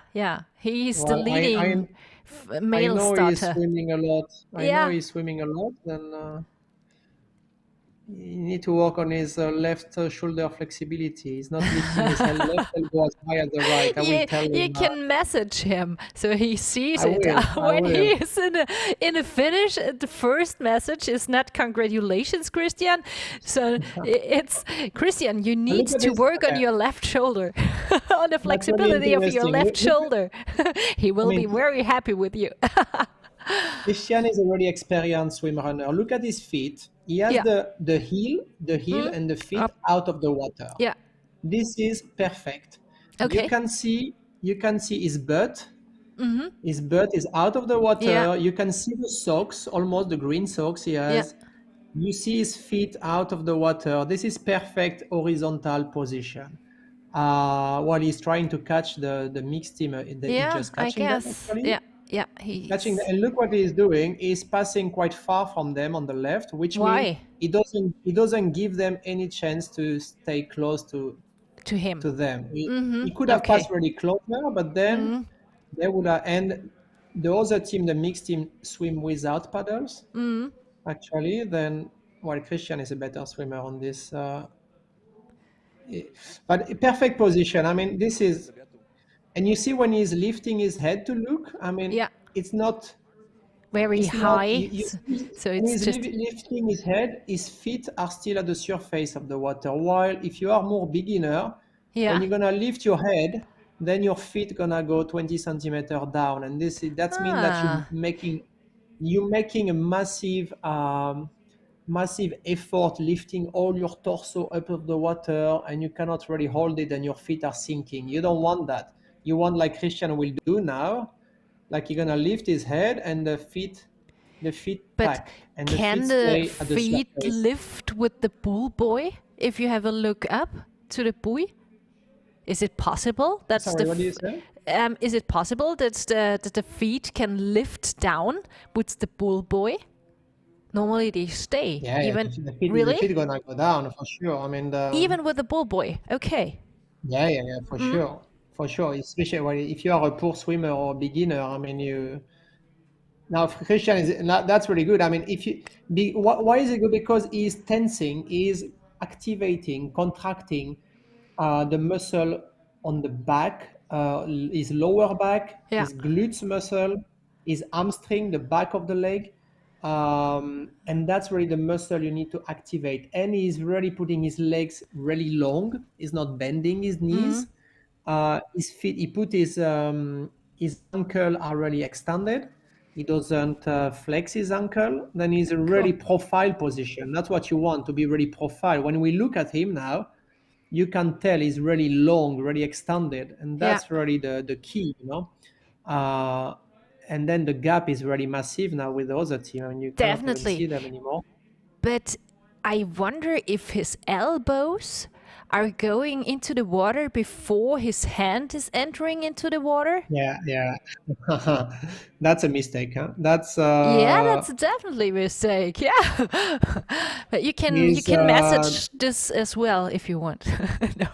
Normally when you enter the water, I mean, finger first, and then you slide in finger, and then the elbow will follow. While now, when you see Christian, I mean, he's touching the water first with the elbow, which means, he's putting a bit of resistance there. Maybe it's because he's already tired. Sure. Yeah, maybe. So is it possible to remove the pedals while, of course it's possible, while swim run, or is it usual to do it and keep it with you? Yeah, well, you can, I mean, you just have to carry them, which means you can attach them on the back of your wetsuit if you have a little hook, or you can put them inside of your wetsuit, I mean, on the back of your... I recommend that to some people, you know, to start the race having the paddles attached on the back of the wetsuit, and then when they're feeling a bit warm, when they're feeling better in their shoulders after a few swim, then they can add the paddles. Yeah, okay. So, but you know, when I started SwimRun in 2014, I was swimming with some finger paddles, and really small paddles you have just on your finger, and then year after year you go bigger and bigger, and but it's taking time to get the strength and to get the mobility in the shoulder to be able to move. And now they're doing even some carbon paddles, like really light and really hard. I mean, this requires a lot of strength, and it's great. So industry is making some new stuff for the swim run community. Very, very great. Yeah. So here we can see our leader. It's Christian. No, it's not Christian. No, it's not the leader. It's not the leader. No, it's a guy in a blue, with a blue bib. So on the sprint distance, an athlete from the sprint distance. So Nicolas, thank you for having you with us today and for all your interesting input. It was really, really great to talk about swim run with such an experienced athlete and coach. Thank you for everything, and I hope you still enjoy our live stream. Thank you. Best regards to Sweden and Stockholm, and bye-bye. Have a nice afternoon. Bye-bye. If you need anything, you know where to find us at unvoldswimrun.com, and we'll be happy to give you advice. We will, and I guess we will get a lot of advice on your webpage. Thank you very much. Thank you. Bye-bye.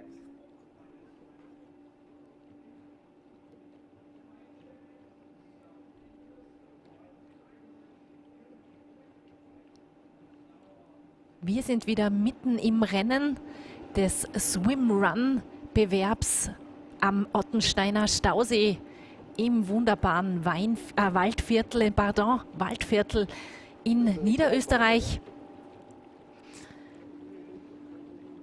Die Herausforderung der 4 Distanzen heute ist nicht nur die Strecke an sich, sondern auch die äußeren Bedingungen.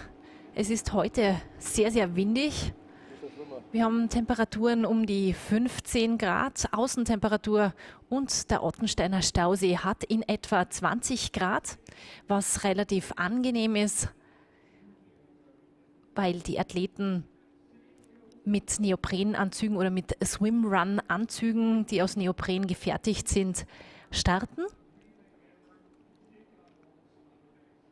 Aber wir haben schon bei vielen Athleten gesehen, die Bedingungen im Wasser sind heute wellig. Es sind einige Strömungen zu bewältigen und der Wind an Land, der natürlich auch noch einmal das Wasser ordentlich anpeitscht,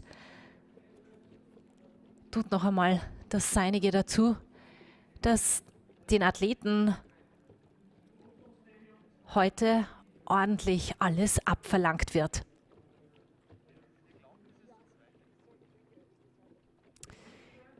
Das ist der derzeit zweitplatzierte Herr auf der Halbdistanz, also am Halbmarathon. Michael Juna, Startnummer 154, hat einen unglaublichen Zug beim Schwimmen und ist da sehr, sehr dynamisch, trotz der langen Renndauer von bereits 2 Stunden und 41 Minuten derzeit auf der Halbmarathon-Distanz. Wir haben ja heute hier 4 Distanzen im Angebot, den Marathon mit 38 Kilometern, den Halbmarathon mit 22 Kilometern, eine Sprintstrecke mit 14,6 Kilometern und ein Trial-Bewerb mit 9 Kilometern beim SwimRun im Rahmen des Backwaterman 2022 am Ottensteiner Stausee.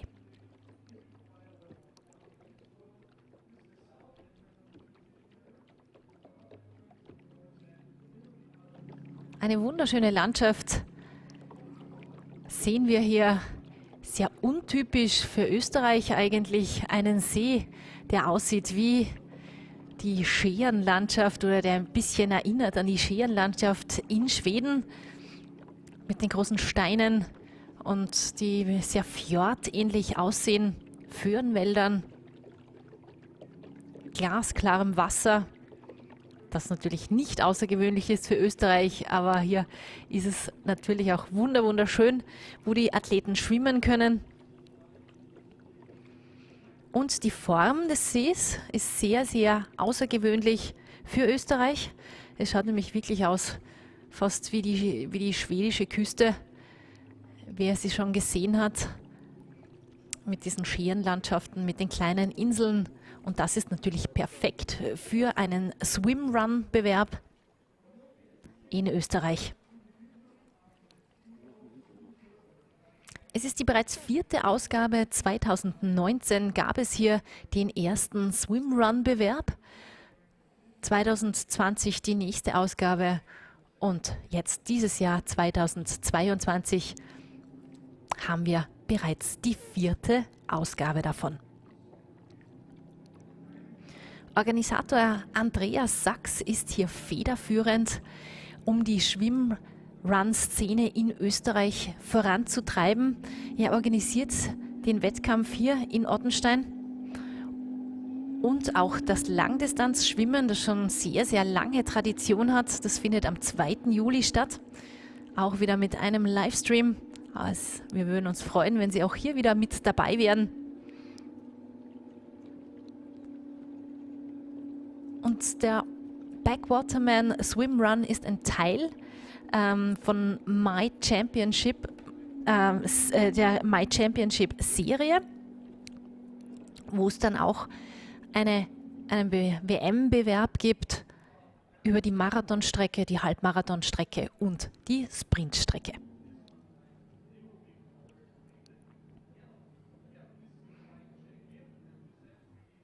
Wir sehen hier wieder die Startnummer 154, Michael Juna, kurz vor seinem nächsten Laufpart. Hier ein halbwegs einfacher Ausstieg. Die Ausstiege an Land sind bei SwimRun Bewerben nicht immer so einfach.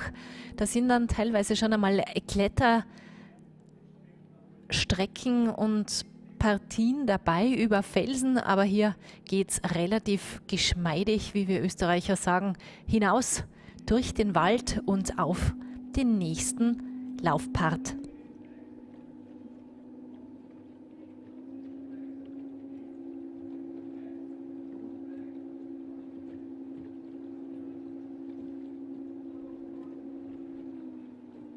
Nicht mehr ganz so flüssig wie das Schwimmen sieht das Laufen bei ihm aus.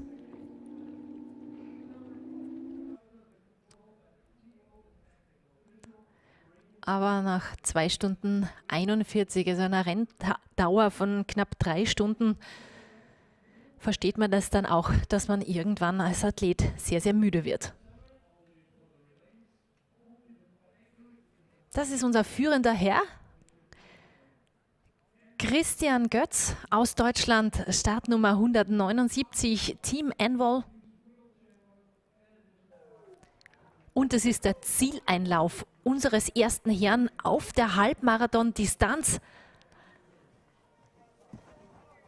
Wir haben ihn vorher schon beim Schwimmen genau analysiert mit unserem Experten Nicolas Remien.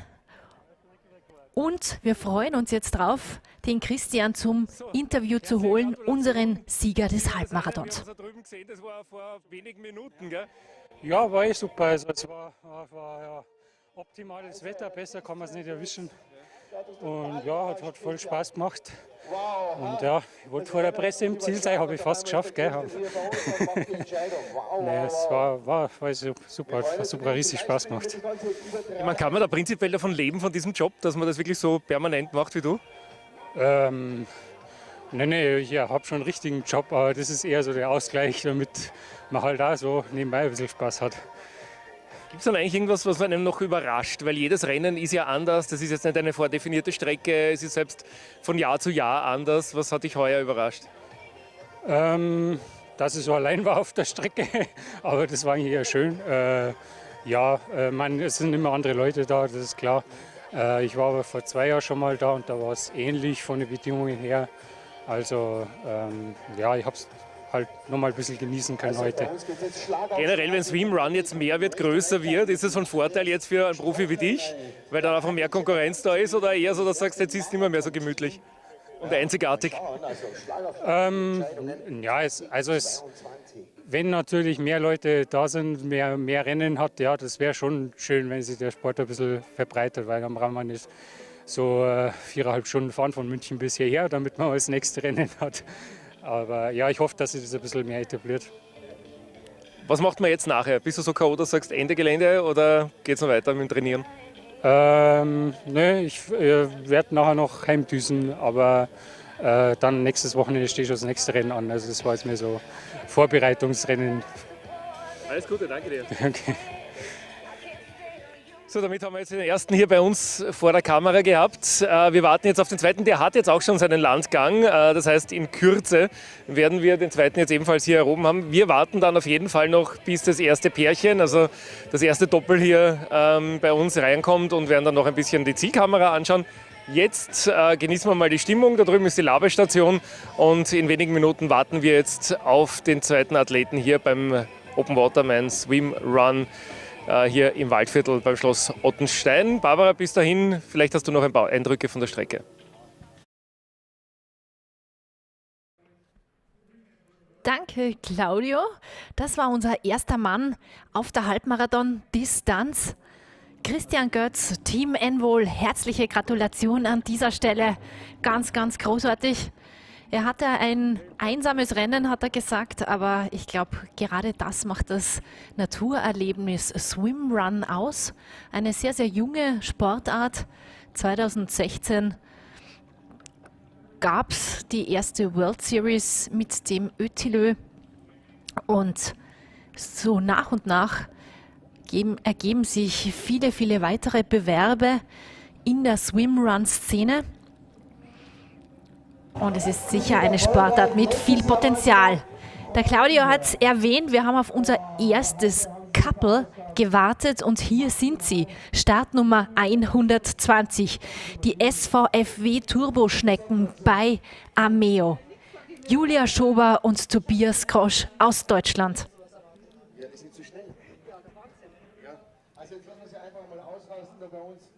Die verschnaufen jetzt noch ein paar Augenblicke. Das erste Cola wird getrunken.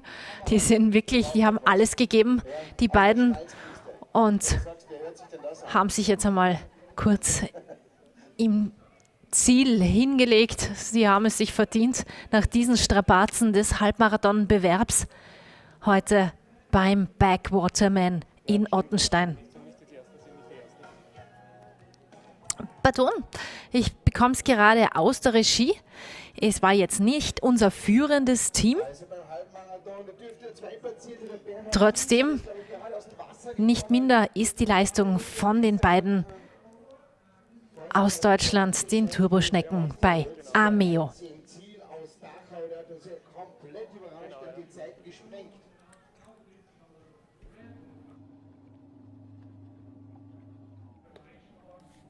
Sind beide sehr gute Schwimmer, aber damit ist Wir haben gerade die Info bekommen, dass die beiden wohl zu früh ins Ziel abgebogen sind. Sie haben sich wohl irgendwo verlaufen auf der Strecke und einen etwas kürzeren Weg eingeschlagen und wurden leider deshalb disqualifiziert.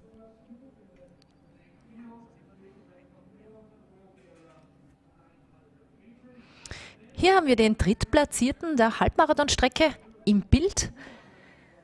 Ich nehme an, es ist sein letzter Schwimmpart. Über 300 Meter und danach heißt es für ihn noch 1,7 Kilometer zu laufen. Und dann erreicht auch er das Ziel vor dem Schloss Ottenstein am wunderschönen Ottensteiner Stausee.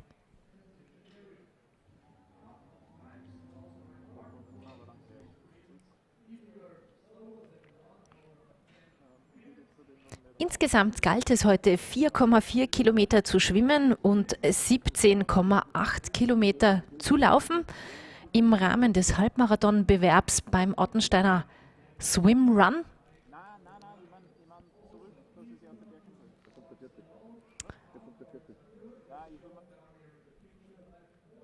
Die Athleten des Marathonbewerbs sind jetzt mittlerweile auch schon lange Zeit unterwegs. Sie haben um 9 sind sie ins Wasser gegangen oder sind sie gestartet. Sie sind ja mit einem Lauf gestartet. Jetzt haben wir es knapp vor 14 Uhr. 38 Kilometer gab es da. Galt es hier in Angriff zu nehmen. Insgesamt 7,060 Meter zu schwimmen und 31 Kilometer zu laufen. Hier hatten wir einen Solo-Starter und sonst einige Teams am Start. Unter anderem ein Team aus der Tschechischen Republik, das Team Mažaritzka, das heißt Happy Married Couple. Und die beiden sind auch letzte Woche schon beim Ötilo in Utö gestartet. Hier haben wir den zweitplatzierten Mann im Bild, Startnummer 154, Michal Juna, aus der Slowakei. Herzliche Gratulation an dieser Stelle in der Altersklasse Herren 16 bis 39 Jahre. Auch hier schalten wir gleich wieder zum Claudio für ein Zielinterview. Yeah, for the live stream. English? English, a little bit. Okay. How are you? 20 years, and you feel fit? Yeah. How was the race? How was it?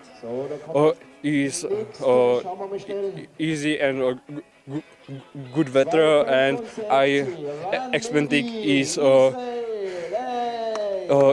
be harder and difficult, but isn't. this race. Startnummer 154, herzliche Gratulation. Thank you very much. Thank you. Thank you.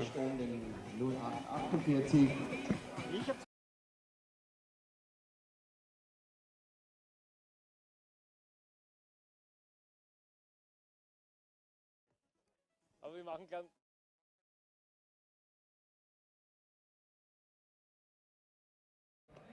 Dem jungen Mann haben noch die Worte gefehlt, war auch noch etwas außer Atem. Kein Wunder, nach dieser Mörderdistanz, Halbmarathon im Rahmen des Backwaterman 2022. Ganz, ganz großartige Leistung. Zweiter Platz in der Altersklasse 16 bis 39 Jahre. Michael Juna.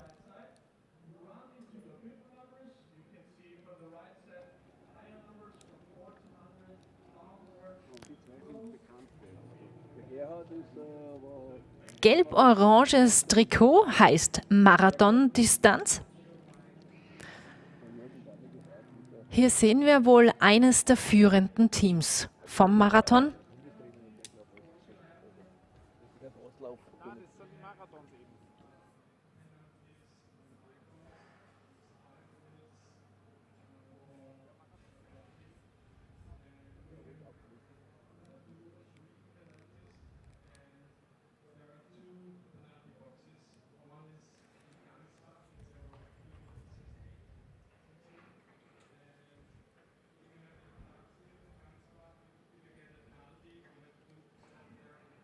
Knapp 5 Stunden Renndauer haben die Athleten des Marathons heute schon in den Beinen und in den Armen.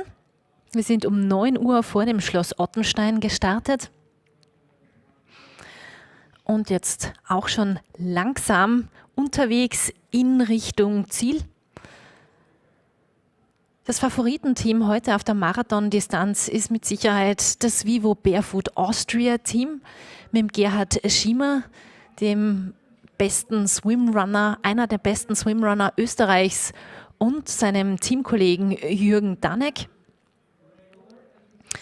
Wir erwarten Sie in den vordersten Rängen, ebenso wie das Team Envol Masters Claudia Hille und Arndt Hille. Ein Mixed-Team aus Österreich. Claudia Hille ist ja eine sehr, sehr erfolgreiche Amateur-Triathletin gewesen. Und hier ist unser nächster Athlet im Ziel. Platz 3 für die Startnummer 150. Bernhard Fink, bester Österreicher. Und Platz 1 in der Klasse 40 plus. Der Claudio schnappt ihn sich schon zum Interview. Bitte, Claudio. Bernhard, herzliche Gratulation. Bester Österreicher, wie geht's dir? Danke, gut, ja. Ja, war anstrengend. Ordentlich Temperaturschwankungen, kalt teilweise, weil es windig war. Und ja, bin ich froh, dass ich der 3. Platz ins Ziel gebracht habe. Es war recht knapp noch. Ja, alles cool. Holen wir uns den 4. gleich dazu. Wo ist er? Kommst du gleich her?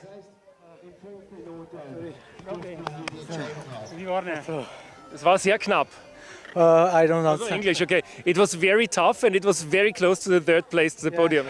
Yeah, it was better in swimming, so it was a little bit slower on running, but it was much better in swimming, so it's on 3rd place, yes, much better.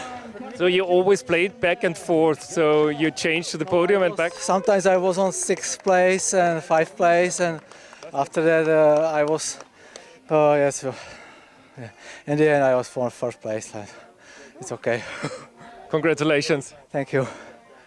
So, jetzt werden wir kurz nochmal den Bernhard befragen, nachdem du da ja quasi ortskundig bist. Ja. Als wir dich oben beim, wo wir uns zuvor gesehen haben, beim Dreierspitz, glaube ich, hat das geheißen, ja, wurscht, da warst du ganz entspannt noch, du hast geplaudert bei der Labestation. War dann irgendwo der Punkt, wo du sagst, und jetzt ist die Kraft vorbei? Ja, die Kraft vorbei jetzt nicht wirklich, aber es war halt ja, sehr zäh, weil noch 2 lange Schwimmen kommen sind und so, und das ist meistens sehr kräfteraubend vor allem. Ja, ich leide ein bisschen unter der Kälte Und dann ja, war es kräfteraubend, aber jetzt ja alles gut. Man fragt dann immer ein bisschen, was könnte man besser machen, vielleicht gar nicht bei dir, sondern beim Rennen. Was könnte das Rennen vielleicht noch cooler, noch besser, noch geiler machen? Man merkt jetzt, dass jedes Jahr wird es besser. Und ja, der Andreas macht einen super Job und da gibt es nichts auszusetzen. Das ist ein Top-Event. Das Wetter passt auch. Danke dir. Danke. Ja, wir warten jetzt hier noch im Ziel ein bisschen mit ein paar Eindrücken auf das erste Pärchen. Barbara, bis dahin, glaube ich, kannst du mal ein bisschen verschnaufen.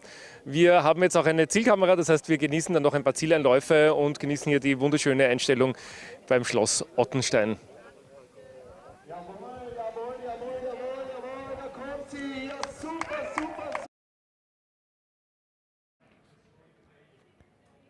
Ja, vielen Dank, Claudio, für diese wunderschönen Eindrücke von den Zieleinläufen vom SwimRun Bewerb beim Backwaterman 2022. Ich freue mich, dass ich dabei sein durfte und diesen Livestream hosten durfte. Ich verabschiede mich jetzt und sage Bussi und Baba. Bis zum nächsten Mal. Wir sehen uns am 2. Juli beim Backwaterman Open Swim.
So, Burschen, erzähl's einmal.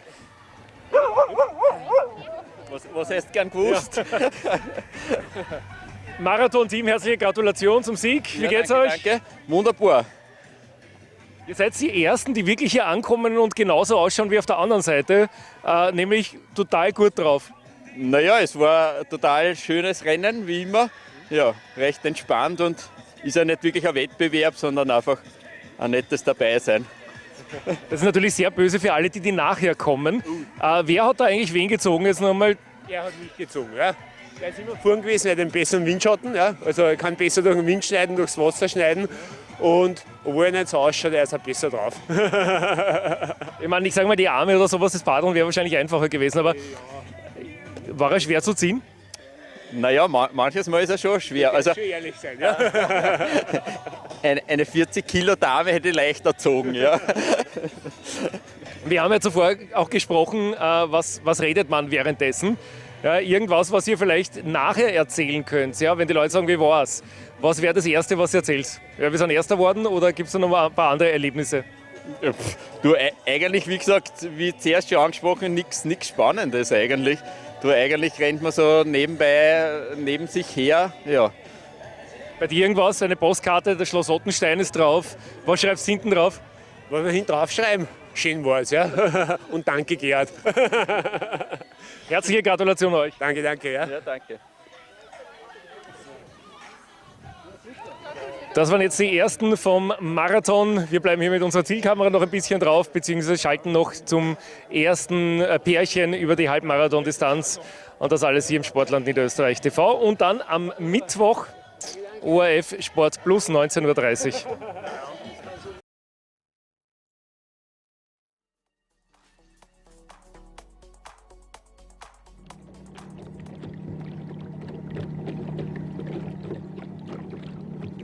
Geiles Licht, das ist der Wahnsinn jetzt.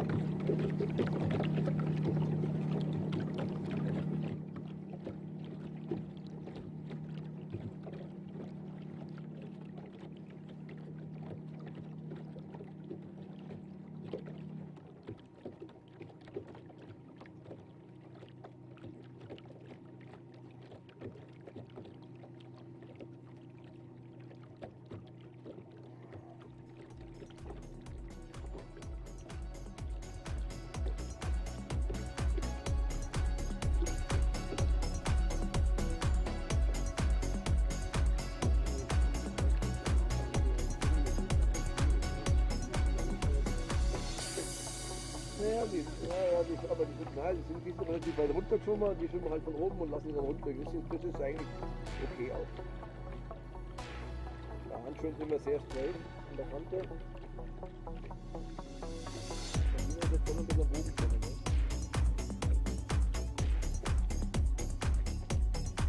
Aber das ist doch ein Wind. Das ist auch getrieben, das nicht. Ja, passt geradeaus, passt. Schon zur weißen Fahne. Heute kannst du ja vorne nicht sehen.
Bye.